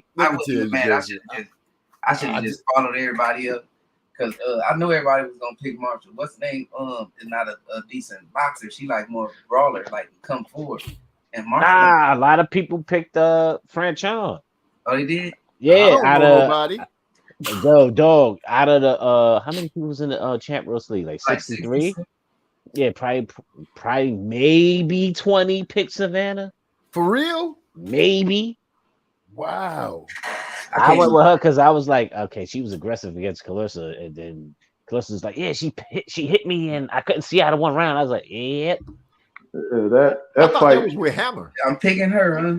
But I stuck with her because the last couple of fights I seen with Franchon can't go the distance. She gets lazy after like 5-6 rounds. And I'm like, Savannah fights the same way. This bitch comes forward. If you ain't got no power, this bitch ain't respecting you. She coming forward. Right. It was like watching Tyson Fury against Derek Chisora. That's what that fight looked like to me. I was watching the female version of Fury versus the male version of Derek Chisora. Franchon had like what 3-4 rounds, good, like solid rounds. You could be like, all right, boom.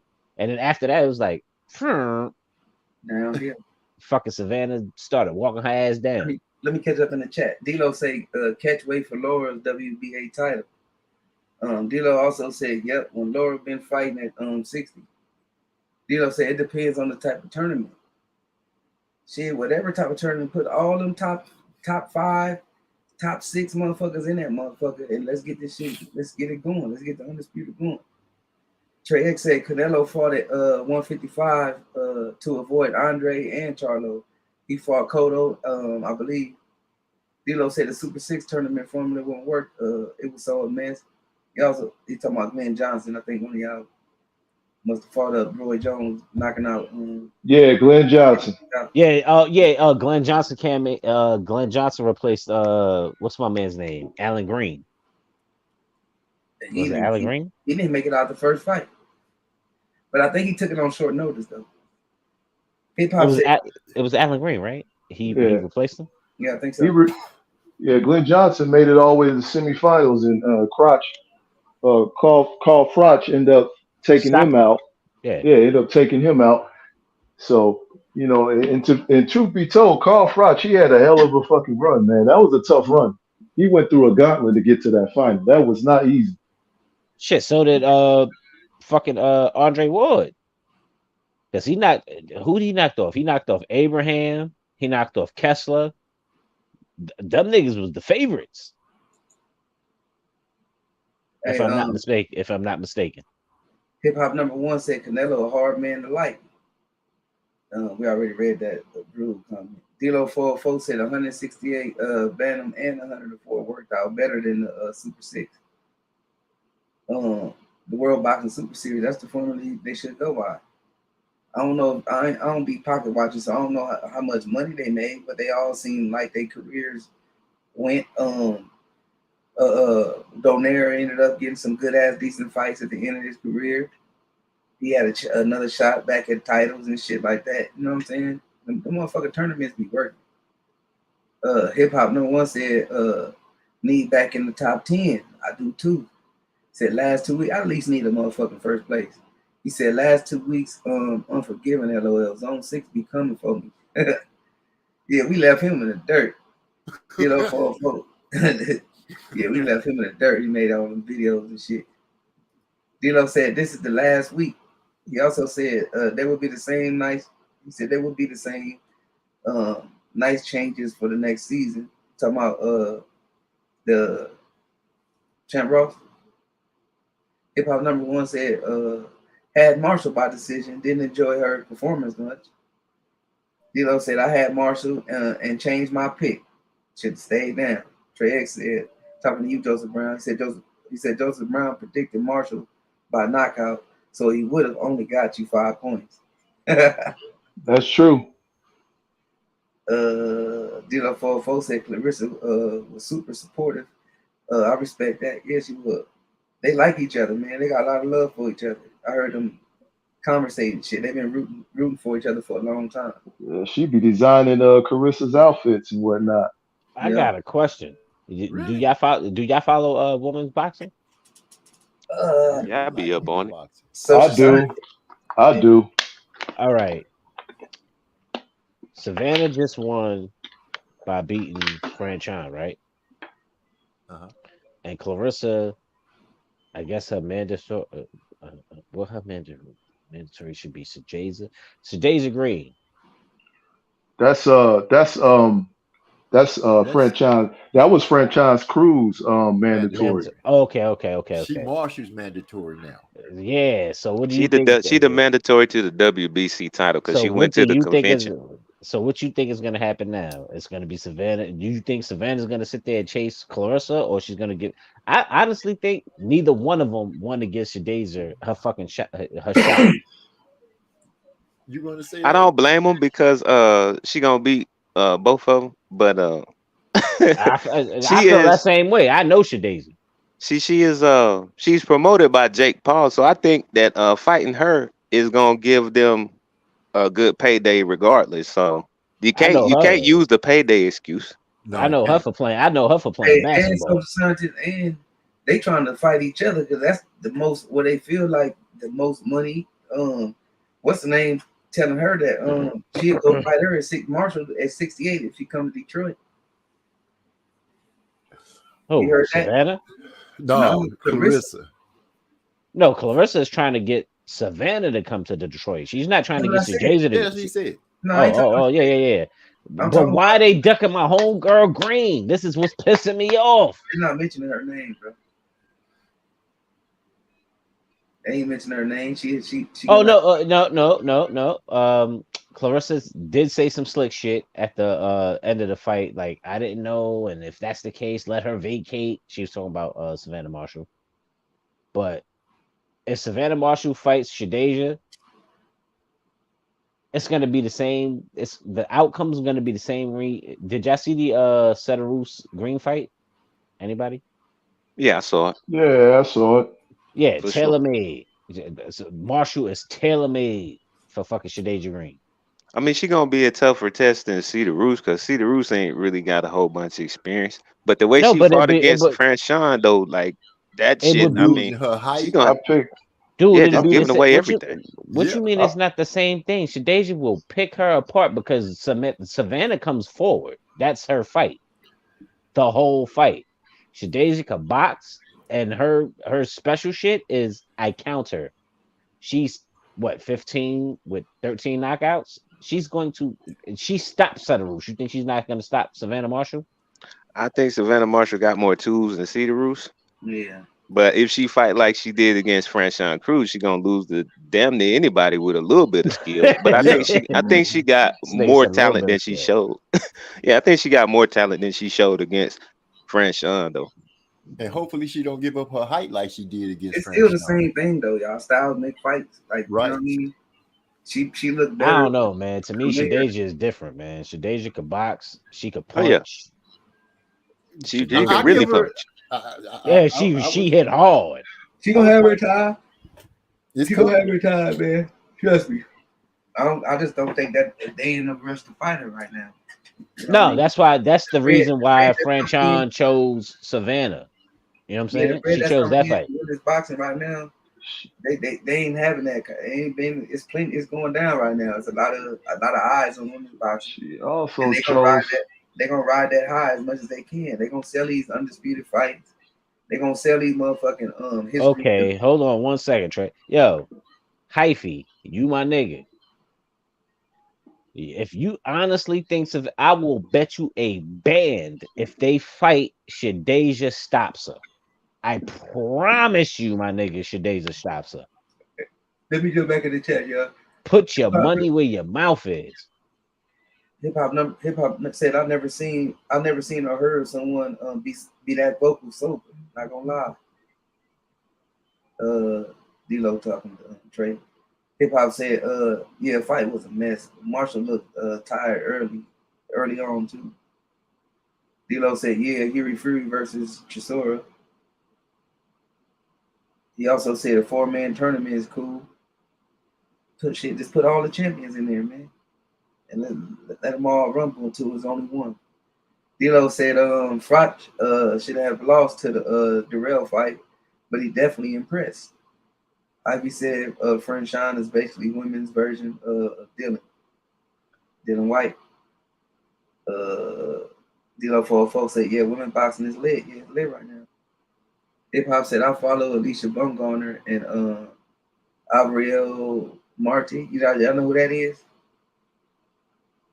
Say it again. I ain't hear what you said. The Abriel Marty or Marty. I don't know who that fighter is, but he said he followed Alicia Bumgarner and another female boxer. Trey X talking to you, DeCane. He said DeCane Mark as the king of women's boxing. Yeah, I read that. Oh, okay. Ivy says Savannah with KO, said Shadeja. D-Lo says Savannah said she would fight Green if the Shields fight can't happen. D-Lo 404 says Savannah whole team can't come to the U.S. And then she said there's more money over there too. So it don't sound like she's gonna want to. She probably gonna pull Green out there in the UK. Yeah, I was going to touch on that. I was just going to say Savannah can't come stateside. I don't know what the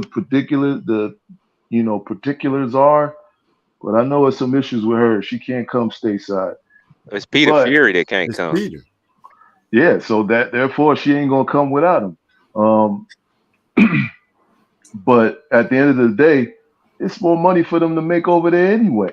Yeah. They get a better welcome. It's received better. Well, they're gonna sell more tickets, but the tickets is cheaper. But like you said, it's more money because they're gonna put more asses in the seats. And not to mention, I see somebody. Who is it? And who is it? I saw to say, "Oh, Hip Hop #1 say just can't see her ever beating Shields." To be honest, and I'm a Shields fan, but I look at Shadeja Green as the most comparable person to give Clarissa hell. I think in my mind, I'm thinking she could possibly be Clarissa. She's the first one that I can let it come out my mouth that I would think she would give Clarissa some problems. Yeah, I was you talking watching her about fight Savannah? against Cedar Roots. I think she talking about Savannah. I think hip hop talking about Savannah. Oh, okay. Because that's who we talking about, them going. But I don't think she can beat them either. They got history, and she holding on to that win she got in the amateurs. In the amateurs. Yep, but professionally, I don't think she can beat them either. Where was I in the chat though? Oh, right here, Cypher. Buzz says Savannah Marshall is gonna stall out on Green for a few fights. Said Green need to build her profile anyway. Yeah. Or she take less money. You know what I'm saying? I'm just like people just let the stuff play out before y'all want to be initiating somebody duck somebody. Oh, you talking about Savannah and Shields? Yeah. I saw Shadae just saying Savannah gonna do the right thing. Y'all seen it when they had the camera on her reaction to Did you watch Savannah the post winning? fight? Huh? I was asking Jay Brown, did he watch the post fight?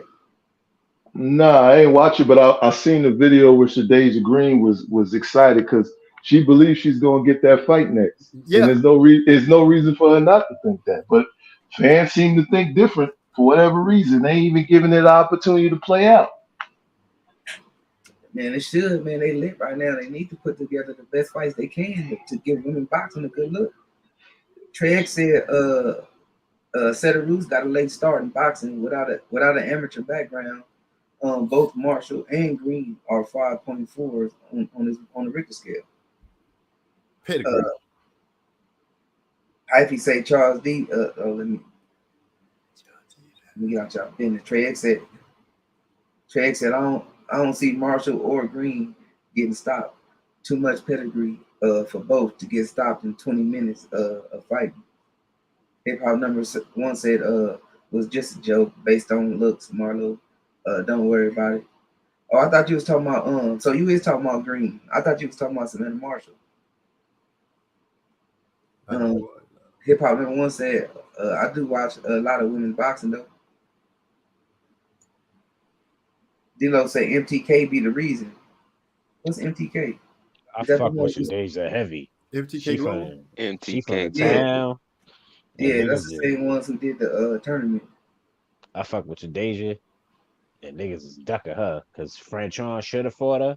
She slid off and wanted to do the whole Clarissa Shield shit. Lost that. Let's see what Clarissa do. D-Lo said, man, they can't settle on Dubai or Saudi or Abu Dhabi. What the hell is that? Another place in Dubai? Abu Dhabi. Abu Dhabi? Yeah. That's another place in Dubai, right? It's over there in Middle East. Yeah. That's Middle East. Them rich motherfuckers over there, man. It's not up to Clarissa if Shadeja get to fight her because it's her and Savannah's weight class that they at. Only way Clarissa get into it if Clarissa decide to move up and attempt to take the belts from Savannah up there out of spite. Is she that spiteful? Who knows? But for right now, I'm thinking and hoping that Savannah gonna cut her own path in history and go ahead and fight the person that's supposed to be the one of your mandatories. Let's put it like this: Shadeja is for both of them. Look, it's really about the money. If Clarissa don't go to the UK and fight, then it probably will be Shadeja. You know what I'm saying? I don't know what they thinking, but I know they want to make some money. And Clarissa saying she want to fight in Detroit. Boxing's all about making money, but so if she don't, she probably will fight her mandatory. I don't think Savannah gonna run from a mandatory or drop no belt or anything like that. She seemed pretty happy. She just got the hold. She want to be Shadeja on that. No, that's what I'm saying. She seemed pretty happy. Let's not translate what has happened in men's boxing to women's boxing. No. I'm talking about the women's boxing. Okay. Women's boxing has been the realest as far as getting smoked. They fight. Oh yeah, I agree with that one. Women are shit all over the men's boxing right now. Them chicks that make weight classes, they'll go make the extra weight just to make the fight happen. That part. Trey say, we'll see about staying young. Shadeja Green, when the going gets tough, he said she let a Chinese woman snatch her gold medal at the IABA World Championships with heart. D'Lo say, yep, give a motherfucker time to duck before accusing them of ducking. Shout out to my homegirl Shadeja, man. Patterson, what up? Hype say, as soon as the two fighters are rumored or wanted to fight, someone is labeled ducking. Get out y'all business. D'Lo say, if Marshall fights Shields, FCD, the FCD the greenback to back. That's some legendary shiznit right there. Trey said, bro said 5.4, 4.5. The scale just goes to 5. Oh shit, my bad. I was reading too fast. I'm caught up in the chat though. I'll be doing that too, man. Wait, hold read. Hip Hop number 1 said, "Damn, I'm messing the chat up. My bad, bro." He said, "Yo, do y'all think the women's boxing is influencing the men, being that the women are doing what they doing?" Honest question, because you got dumbass niggas that be like, "Yo, and Tank fought Ryan." Like, really? You got a prospect fighting a fucking champ, and that set wheels in motion for this shit?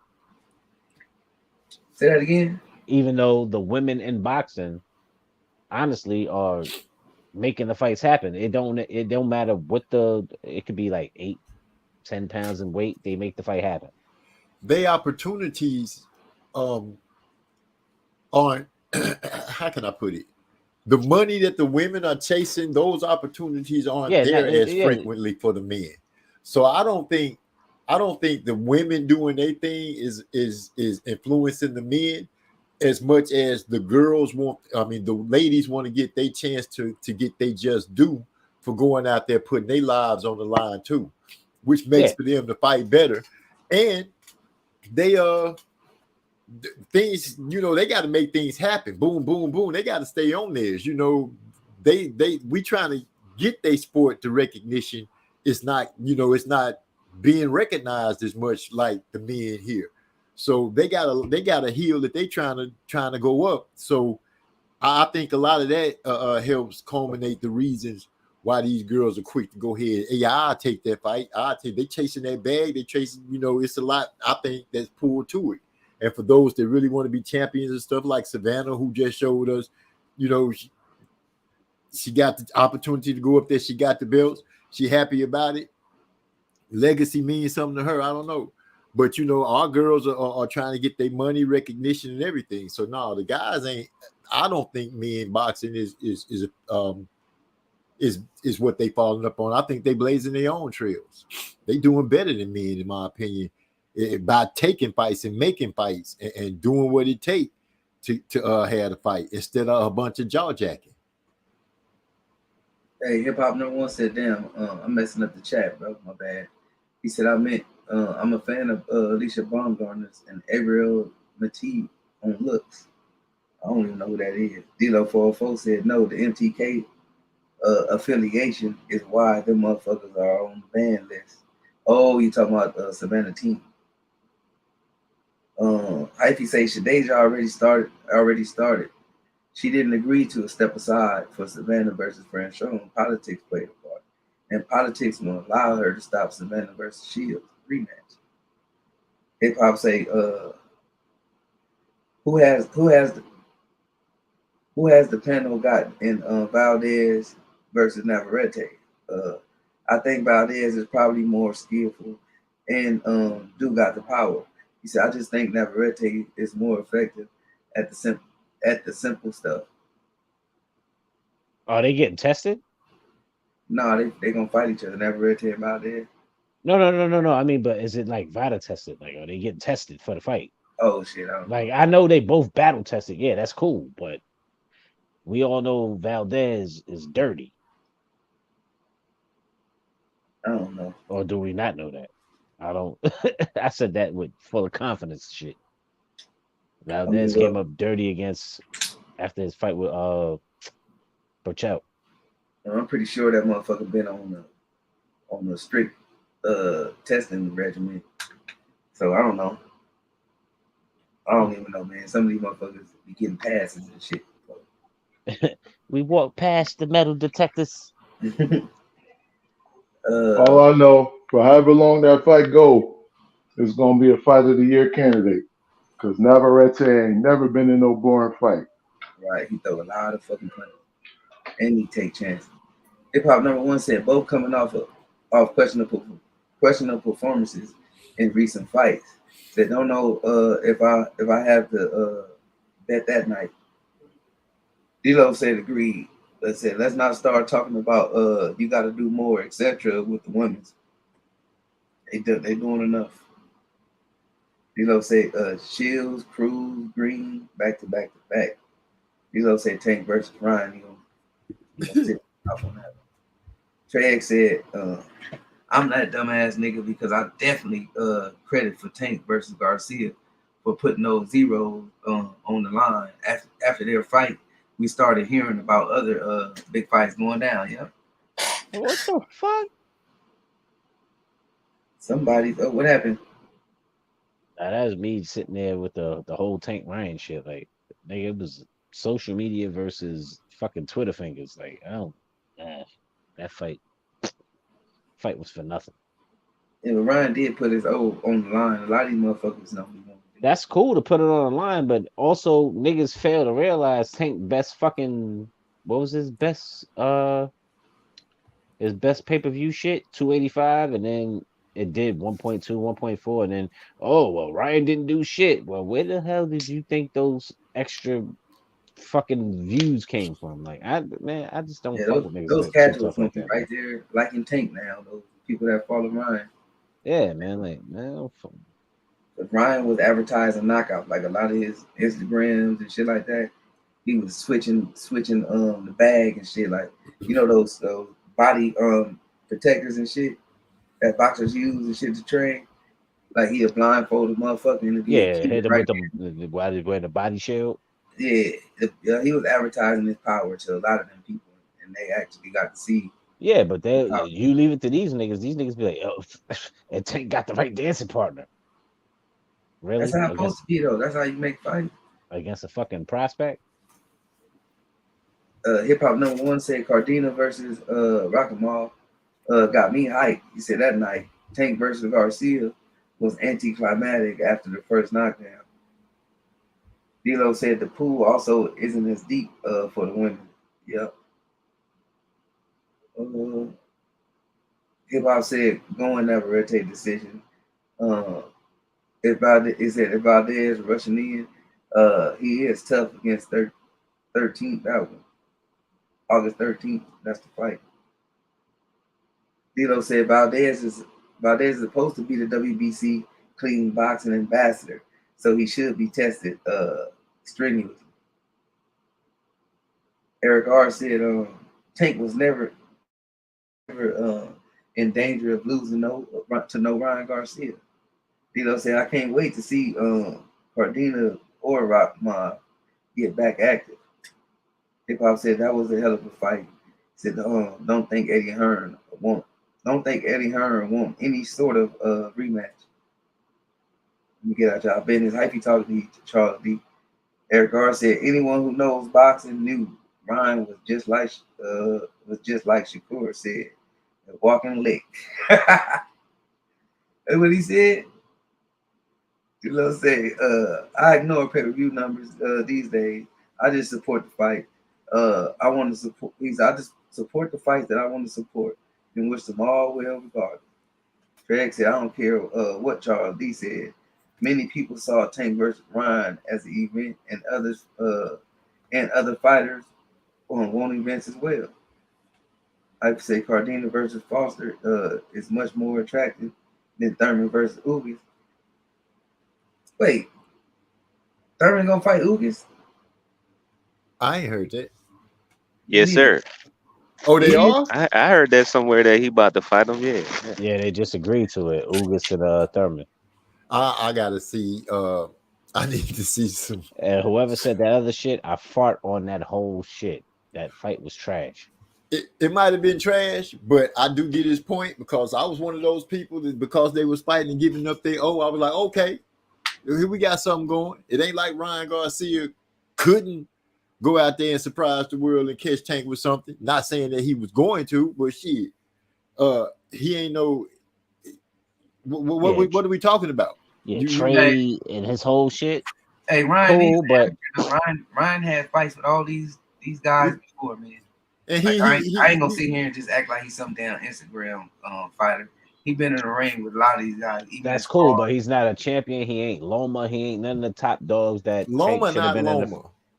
Come on, no, I wouldn't use Loma because first of all, okay, Loma well, Loma had a great decorated amateur. Great, but when Loma was on Tank's ass, wasn't he? Hey, he is a prize fighter.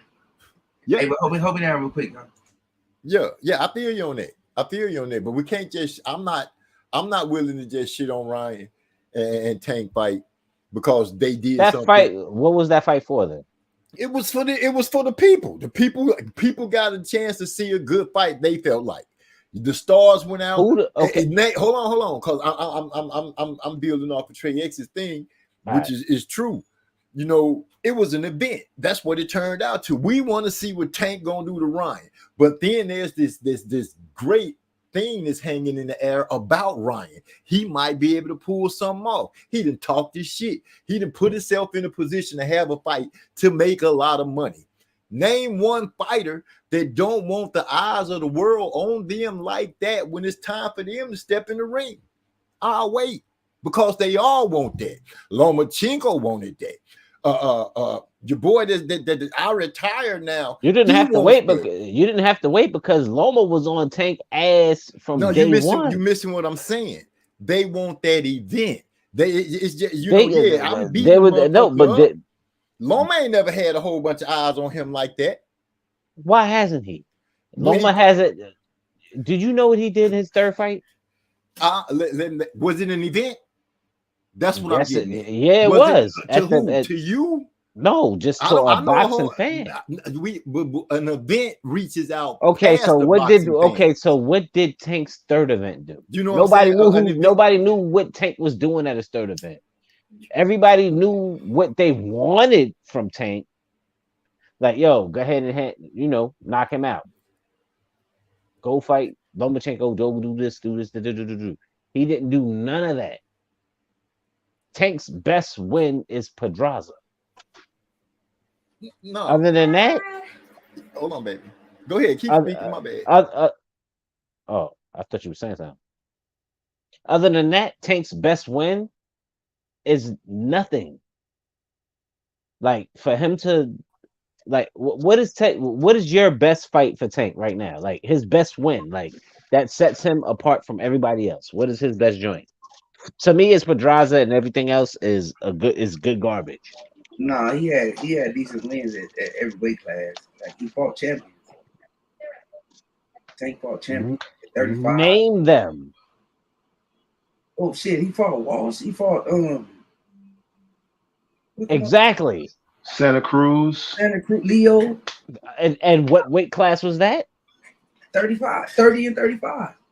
Where was Santa Cruz coming from? Wait a minute. Why are we asking what weight class it was? Did he beat him? No, my whole point is where did he come from? It don't matter what weight class they came from. No, that's the key. Where did he come from? I think the point is getting lost here. We ain't disputing about Tank's greatest wins. It don't look the best. We talking about the magnitude of the event. Exactly. How much money the you gonna attention, make off the event? How much the attention garnered to boxing and brought new eyes and new people looking at the sport, bringing attention to the sport. That's the impact in which, you know what I'm saying, the Trey X and MZ is talking about. It crosses over the fact of, oh yeah, Ryan and him wasn't champions, but look, it still produced a fight in which people wanted to see because the numbers shows people want to see. Even though fans. Even though we as hardcore boxers are like, this ain't no fight that we really can get up for, but there was a particular demographic that showed out and paid They hard-earned money to watch that event, and it brought people to the sport, which we want, and it's also made it feasible for a lot of these other fights to get made, which are getting made right now, which we're seeing. So have to give it some kind of a recognition for that. But anything outside of that, I see where you're going with it. Thanks for reeling it back in, bro. Because and a lot of that shit got to do with motherfuckers not really want to get in the ring with Tank. Like even Shakur said that'll be the last one that he'll fight is Tank. Like all these motherfuckers respecting each other, but it is about a bag though. That's what I thought. I had walked away, but it is about a bag. I mean, the fight was successful. I mean, the event, regardless if it was a title on the line or not, the motherfuckers did good. You know what I'm saying? And that's what they in the sport for. It was a pretty competitive fight. Not saying Ryan knocked him down, but Ryan was knocked down twice, and he ended up getting stopped with a skilled body shot. You know what I'm saying? A counter body shot. I mean, the shit was beautiful. I can't take nothing away from Tank. I mean, if a motherfucker don't want to see him, I don't know. Like right now, I heard Devin Haney. I don't know how true this is, but they offered what's the name some chump change. I think I saw it in the Discord. Offered Shakur Stevenson some chump change just to be able to have that shit out there in the media that he offered him something. Yeah, I posted that they offered him 25%, and he was like he turned it down because it was the first offer, but he ain't heard nothing back. Yeah, they started off with the lowest of the lows from the first all kind of games being played that a lot of money. I know we don't talk about money and shit, but 15%, nigga. Take the fight or leave it. Money is a big factor into making these fights happen. I mean, look at Spence and Bud. Like they had to get on the phone on their own. You know what I'm saying? Yeah, but look who set that up and look how that shit worked out. Them two worked that out. They made it happen. Nobody set that up. But that's my point, dog. They made that shit work themselves. That shit wasn't working when them niggas was going through well, speak to Al. Okay, well, Al, that shit ain't working. Well, it's proof out there. Let's talk to each other. That Bob Arum was the problem. Like Bob Arum didn't want. How the fuck was Bob Arum the problem when fucking Bud is his own boss, dog? Man, hold up. I thought you just said before. Bud just became his own boss. No, I'm talking about no. I'm talking about recently, like just but his first fight was versus the guy that was on Black Prime. That was his first fight, and right after that, he getting the Spence fight. He just became his own boss. I'm saying it's evident who the problem was. It was Bob. Bob said in front of all of them, he really did know who the fuck Al was, but he told the media that Al don't even exist. Al is this, Al is that. Like it always was a hate for PBC, and people act like they just don't ignore that shit. Motherfucking Tim Bradley came out his own fucking mouth and said when he ducked Spence, he said, "When the hell?" He said, first of all, I had to fight with Pacquiao. That's when Pacquiao was on Top Rank. And he was like, and then he said, second of all, when the fuck do Top Rank do business without Heyman? That was way before Crawford, way before anything was talked about with Crawford. It was already put out there that they don't fuck with each other, that Top Rank don't fuck without Heyman. And people just ignore that shit. Like it's out there. Facts. Nobody ignored that shit. Bud put that shit on blast. This nigga said, yo, we can talk. And he said we can do it publicly because look at how everybody's looking at the fight. Hey man, these niggas fight July 29th. I don't care about none of that stuff. Exactly. They got past that point. Let's get to the Shakur Stevenson part of it. Now, last time I checked, this is for undisputed, right? What? Shakur, if he fights Devin Haney. Yeah, it would be. Yeah. Okay. He got all the belts. Okay. So if you offering this man 25% and he's gonna have to pay 12% when he finishes paying sanctioning fees for all these belts, because there's 4 of them. What is he gonna get left with? So let's stop the bullshit here, Devin Haney. I mean, this is a nonsense ass proposal, nonsense ass offer. Yeah, but knowing damn well if it goes the purse bid, which is the type of shit I don't even care to talk about.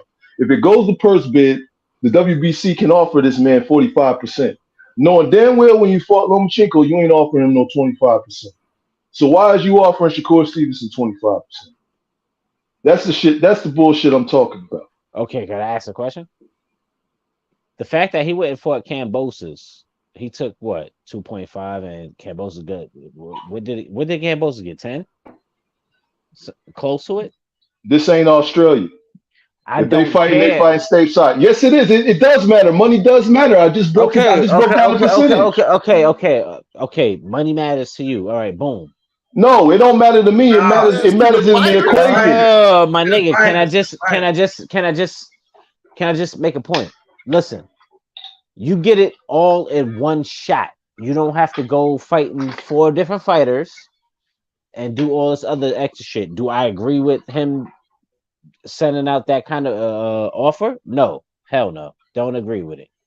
But the fact that Devin has all the straps, agree to it for one fight, snatch them belts off, and do what he did. Do the same thing he did with Kambosos. Why not, bro? $10 million ain't in the pot for this fight between him and Devin Haney. Oh, he missed the whole fucking point. I didn't miss the point. Because it does matter. If I'm paying, let's say if the pot is let's say if he offering me $1 million, he offering me $1 million, right? 25%. Then I got to pay 12% out for all these belts. Is that feasible? Is that feasible for me to do? If I'm going to get all 4 of them straps, and then I can call the shots after it, yes, I would do it. Why not? Man, you're not being realistic, man. Devin did it twice. What the fuck you mean I'm not being realistic? He did it with a $10 million pot. Right. There's a difference. That's a $10 million pot. Okay, what did Devin take home? 2.5. Exactly. He took home 2.5, which is exactly what? Do you know the difference between 100 and 25%? Well, it's virtually the same thing, depending on who the fuck you're paying. Hey, look, when you're talking about stateside, though, Charles D, it's 25% of whatever the fight generates. No, okay, that's cool because it generate $100 million. But Trey, that's cool. That means Shakur supposed to just take that little 25 because 25 million. No one, that fight ain't doing nowhere near that shit. No, I'm saying nowhere near. That's not my point. That's not my point. You don't know what the fight to do. But I'm just saying, I'm reaching to the highest level. Like, you don't know what the fight to do. If it do a couple 100,000 buys, that's still some cool. Chump change. That's still some chump change for Shakur Stevenson. No matter. But look at and that's cool. But look at it in the long run because Dev did the same shit. It's not the same. No. Yes, it is because when you go to Australia, it's already money there. It's already say 10 million is there. And if he agreed to take, all right, okay, take 3 million. Go ahead, Trey. I'm listening. No, I'm saying if it's 10 million in the pot already, it's different between no money in the pot. It's a big difference. Like if a motherfucker saying I'm putting up 10 million, and what's the name says he had all the belts to be like, man, out of 10, I give you 2.5. You know what I'm saying? He take it. I mean, I don't see nothing wrong with that. That's what he chooses to do. But if it's nothing in the pot and a motherfucker saying 25%, it could be 25% of 100,000, man. And Shakur get paid. Oh God. Okay, so what is the guarantee? What is the pot? Does anybody know what the pot is? I didn't see no guarantee on there. Exactly. So if there's no guarantee on the pot, what the fuck? Why can't he just take the shit? Because it's the same thing that fucking Haney did when he had Haney did it twice. No, he didn't. Yes, he did. He did it twice, nigga. He went out there to go fight. He got it, and then went back out there to go defend it back in fucking Australia. Didn't he pick up? That's because it was already in the contract, though, right? Like it wasn't nothing he could do about it. Like, Jesus, y'all not understand. Okay, listen. Say he goes out there. He signed up for it twice. I'm sorry to cut you off, and I'm tired of like doing this dance. Exactly. You know what I'm saying? Like he did it twice. Like he believed in himself that to the point that he would do that. But Haney not Shakur. Shakur not Haney. No.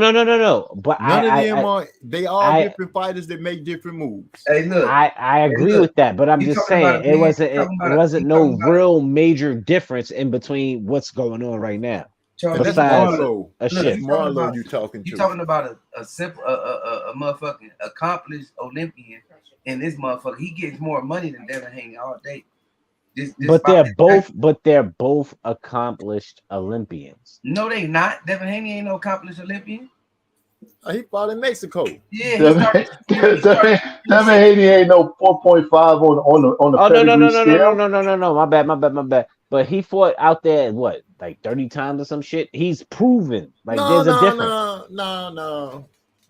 What you mean? Wait, what? No. What you mean? Nah. This man made a statement about the reason he didn't even go that way. He figured he turned pro because what was his reasoning? Because they was going to be taking fights without headgear and stuff like that. He might as well get paid for it. I think it was going around something along that line right there. And plus, he was 16, 17. But that don't make but that he ain't accomplished, bro. Is what nothing. I'm saying. That part you can't give him that. You can't just spurt out that dude accomplished like that because he not. Shakur's accomplished. That if you're gonna say some accomplishments, that's what they are. That's what they lay. Not with that. MZ, I'm trying to explain. They both put in work though. Let them know that. Look, nah, he had to take that. Shakur probably getting paid $1.5 million for a fighting nobody. I don't know. I don't be knowing how much he getting paid, but those fucking Olympians, those silver and gold medalists, they automatically get high price paychecks, man. Devin Haney, he wasn't doing it. He wasn't getting that because he ain't. No, hell no. They all silver and gold. They don't all get that guaranteed money. Hell no, that doesn't even happen. Yeah, when they sign them contracts, they get. No, it doesn't happen, my nigga.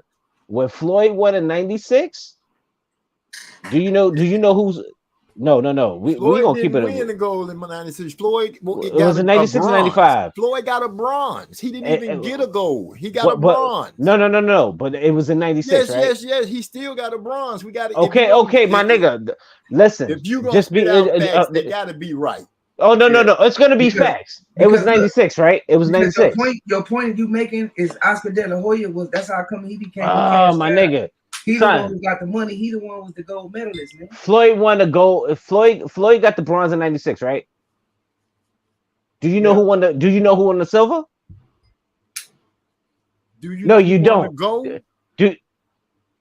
Do you know who won the silver? Do you know who I can tell you who won the, but I can tell you who won the silver because he's a motherfucking correctional officer in New Jersey State Prison. Good fun fact. Do you know who won? No. Listen. You can't have but that's my same. Your way. No, but I can have the same argument your way because the same point you're trying to make is the same point I'm trying to make. The nigga is a guard at a New Jersey State prison. That can happen. I was trying to make. That can happen to anybody if they don't apply themselves. No. He got hit in the hip. He got hit in the hip on some street shit. But this nigga works at a fucking New Jersey State prison, and this nigga he sits here. He sits here and tries to hold up the same argument. So. About boxing? Same thing about boxing. Like we all sitting here right now trying to understand. I'm saying it, you can go from Andre Ward's to Oscar De La Hoya's shit. Hell, you can even go. He didn't get paid a lot of money, but he got guaranteed money. Floyd Mayweather, it wasn't a lot, but Shakur Stevenson, all these motherfuckers who can't even turn pro, end up getting a good price tag, bro. Like this is proven already. This ain't just me saying it. This is proven. I don't know about old boy who you say won the silver. Maybe he didn't take his pro career seriously. I don't know what was going on, but I know all these motherfuckers that was Olympians end up having good careers as pros and made good money. Good money. It's documented though. It's videos. Mayweather talks about it. That's how come he wanted the De La Hoya fight so bad. That's where the money was at. Like a lot of these motherfuckers ain't getting paid the same. You can't compare whatever Top Rank paying Shakur to what the Zone paying Devin Haney. Devin Haney's supposed to be his own promoter too. Shakur ain't his own promoter. You know, he got motherfuckers like Bob Arum and what's that cat out of Houston? James Prince. Prince, yeah. He got motherfuckers that's running his career. And I heard James Prince say that they ready to take the fight whenever they send a proper contract. So I don't think they ducking running and or dodging. anything like that, but they're not gonna take nothing that don't benefit them what they already got going on. And you can't delegate what's good enough for him to take. Yeah, that's what I'm saying. That's why I say I don't know what he make to be sitting here saying that, but that's why these fighters ain't in no hurry, man. Some gotta do stuff like that. Some gotta take chances and jump in there like that and take the low ball money. Some don't. Some doing good where they at. Some of these motherfuckers is good where they at. Like some of these motherfuckers on the zone. Some of these motherfuckers is satisfied, man. You see the turnaround with Earl Spence. Earl Spence was trying to beg for these fights for these motherfucking Tim Bradleys and all these motherfuckers. Canelo, what's the fucking Keith Thurmans. He was trying to fight all these motherfuckers when they was champion, but all these motherfuckers didn't do as good as Earl Spence. He bringing in numbers. Now everybody want to fight him.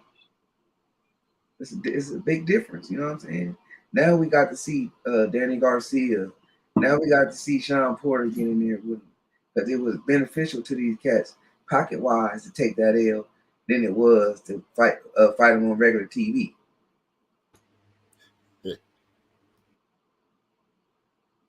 You finna say something, Joe Brown?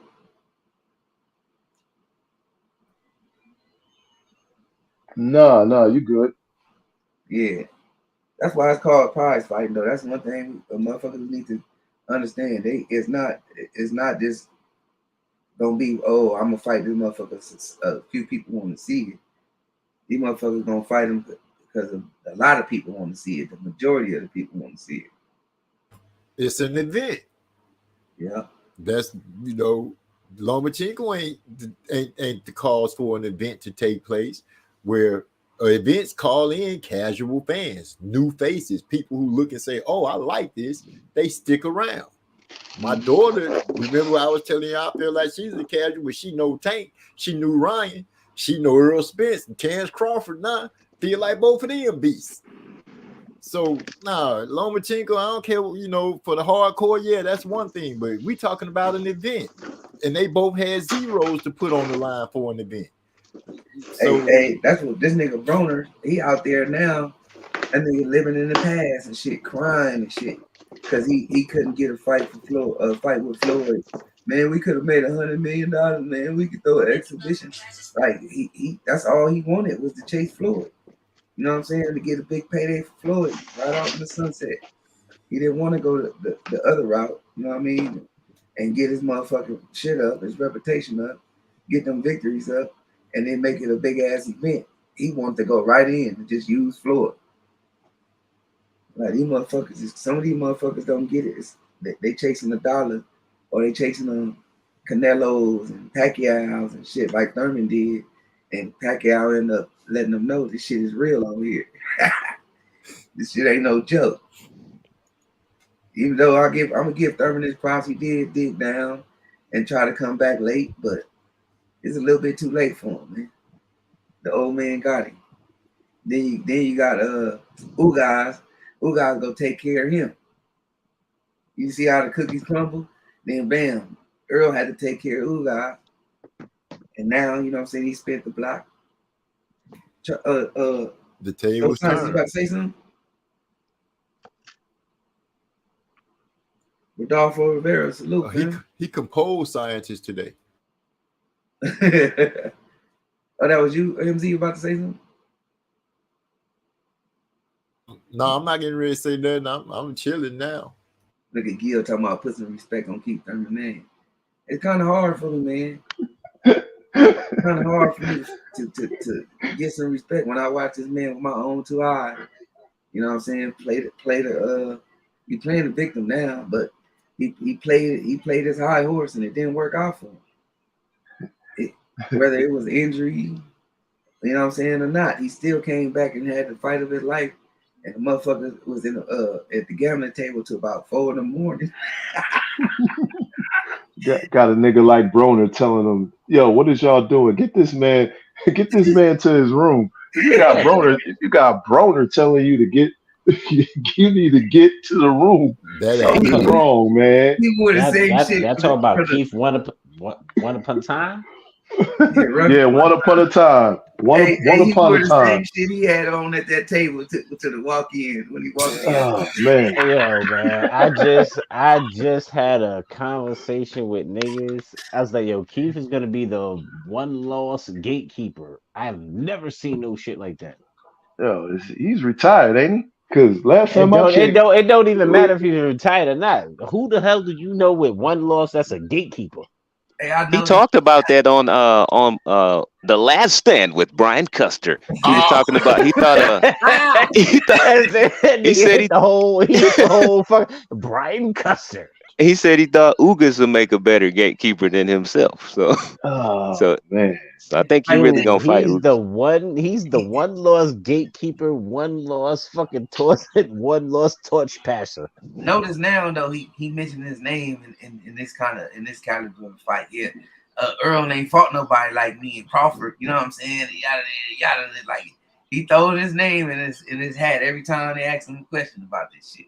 Like man, you don't shut your motherfucking ass up. Yeah, you haven't fought them either, nigga. You told them niggas to get belts. This nigga went and got the IBF. The other one went and got the WBO, and we haven't seen shit since after that. Oh yeah, Earl spent the block back on him, and he still didn't want to work. He ended up losing that shit. Oh, matter of fact, they snatched the WBC.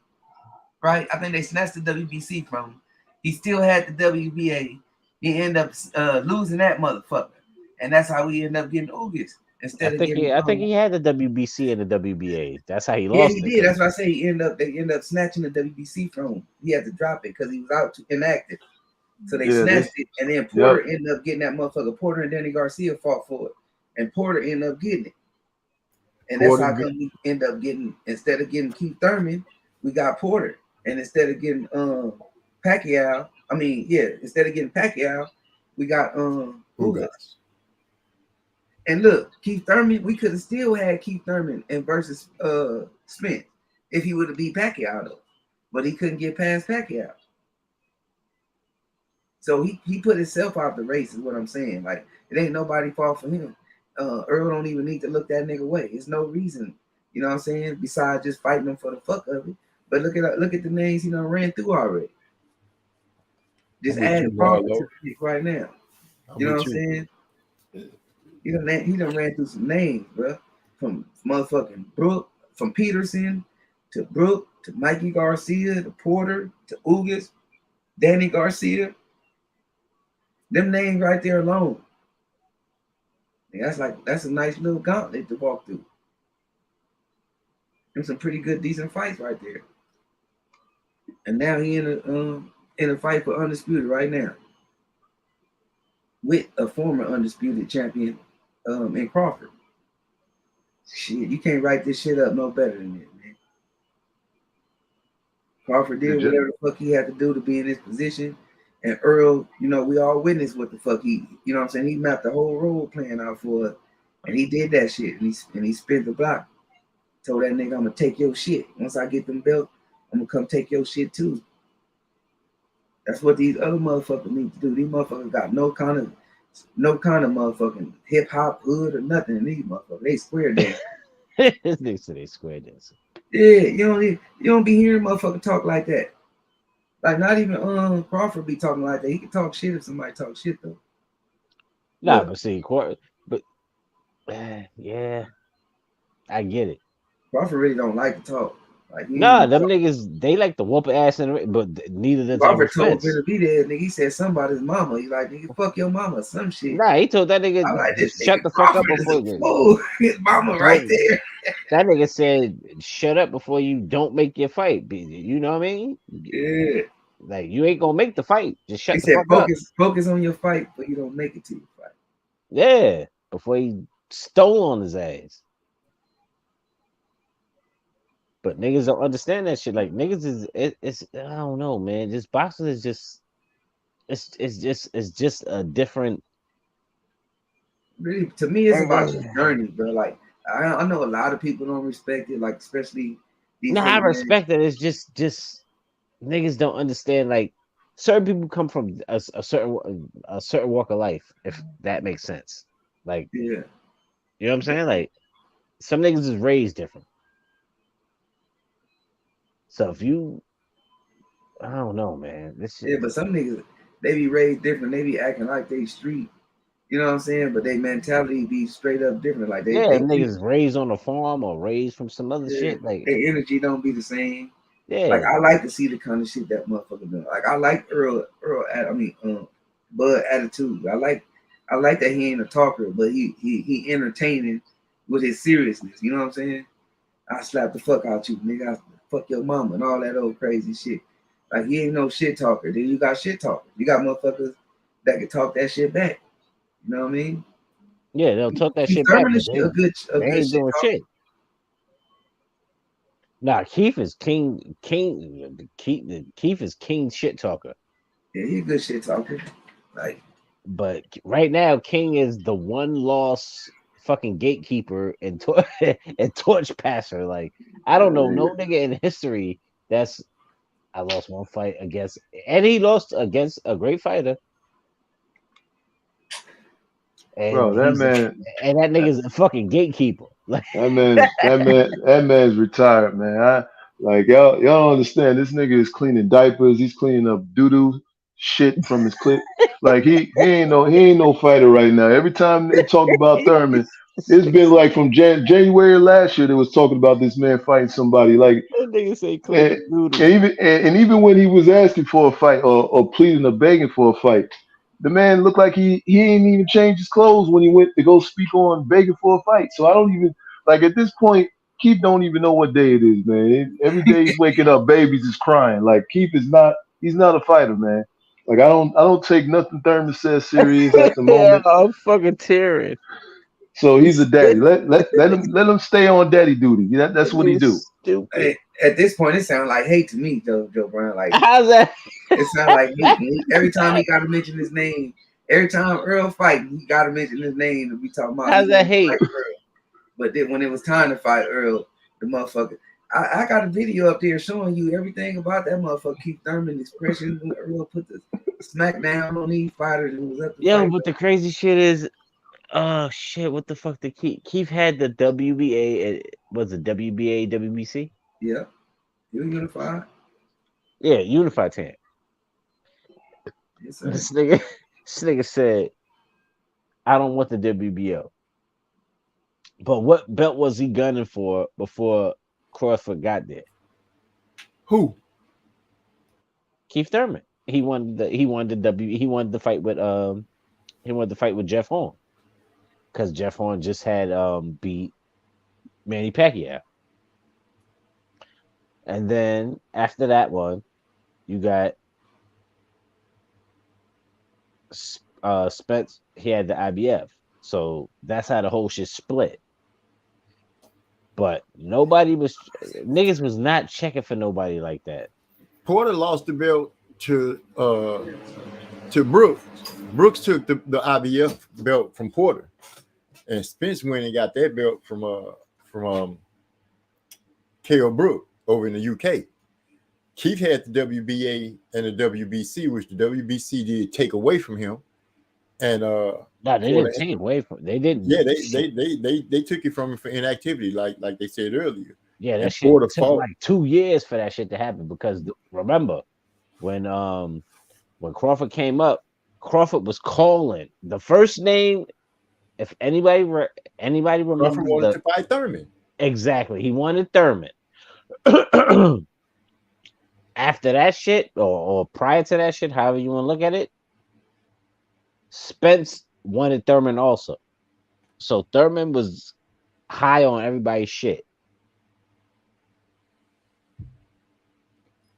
Thurman, the king of shit talking, he talked himself out of his fights. He talked himself into a bad position.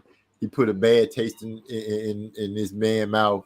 The only mouth that everybody want to fight right now, either Crawford or Spence, and more so Spence, because Keith feels like he deserves it. Keith want to be in the spot in those lights that he's seeing these other fighters in right now. Keith right now is going through that shit right now. Like he thinks he's top shit. He talked about on the Last Stand how he fucked up an opportunity to fight during COVID. He turned the fight down Yeah, because they asked him if he wanted to fight, in like in the little ballroom or in the little office or and whatever, he where they didn't was want to do fighting. it. Yeah, he turned it down and he said that was a mistake because he didn't But realize, what was gonna happen with COVID and all of that, and he regret like turning that fight down during them COVID. two So fights would have been Crawford for the WBO, and then the other fight would have been they would have cleaned up honestly during COVID. You know what I'm saying? And right now, Keith is feeling the bullshit for everything that he's going through right now.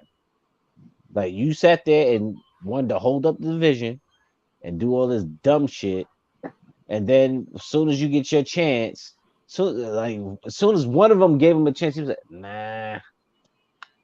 Hey, How you price yourself out for that shit? hate to shut it down right now, man, but it's been 2.5. I got to go. all right, fam. Everybody want to say something? Hey, MZ, you coming on tomorrow, MZ? Yeah, man, it's my position to do so. All right, cool. Because I wasn't around a lot today, so I have some conversation for you tomorrow. Yeah, you can help me dry my tears about Marshall. You'll be MZ, want to go first? Yeah, man, I appreciate you letting me come on through and chop it up a little bit with you. And yeah, I'm gonna get my picks in. I'm still mulling it over, like I said. To other than that, man, thanks for opening up the gym tonight. I was hoping you open. Hey, y'all be safe, man. I'm out. Man, peace. Appreciate you, bro. Peace. We be back on Mondays, man. We try to get it going on Mondays, man. Have the round table back again. But Joseph Brown, you say something, bro? Yeah, man. Like always, man, it's always a good time chopping it up on the block. You know how it is when we get in here. We get to tussle a little bit, but it's all love at the end of the day. Look out for some of these fights this weekend. Stanionis versus Ortiz.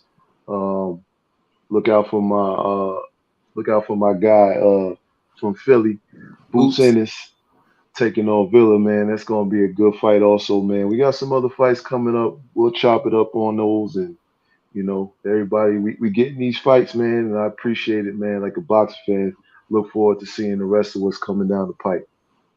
Hey, let me say one more thing, bro. Go ahead. The on the undercard of that Stanionis Ortiz fight is a unification fight between Marlon Esparza and Gabriela Celeste Alanis. That's a unification fight. That's gonna be a real good fight. That's one of my most anticipated fights in boxing. So like the fact that it's on the undercard is crazy to me. But yeah, y'all check that out, man. Definitely. Man, most definitely appreciate all y'all, man. Y'all already know it's always fun. Look forward to chopping it up with y'all, man. We definitely gonna be back doing the round table again. Open panels on Monday. I don't know when we're gonna be back for the fights, but we're gonna be talking about them on Mondays if everybody up to it. You know what I'm saying? But y'all enjoy the rest of y'all night. Until next time, don't forget to tell them haters and trolls, the fuck out my gym. You heard them. Peace.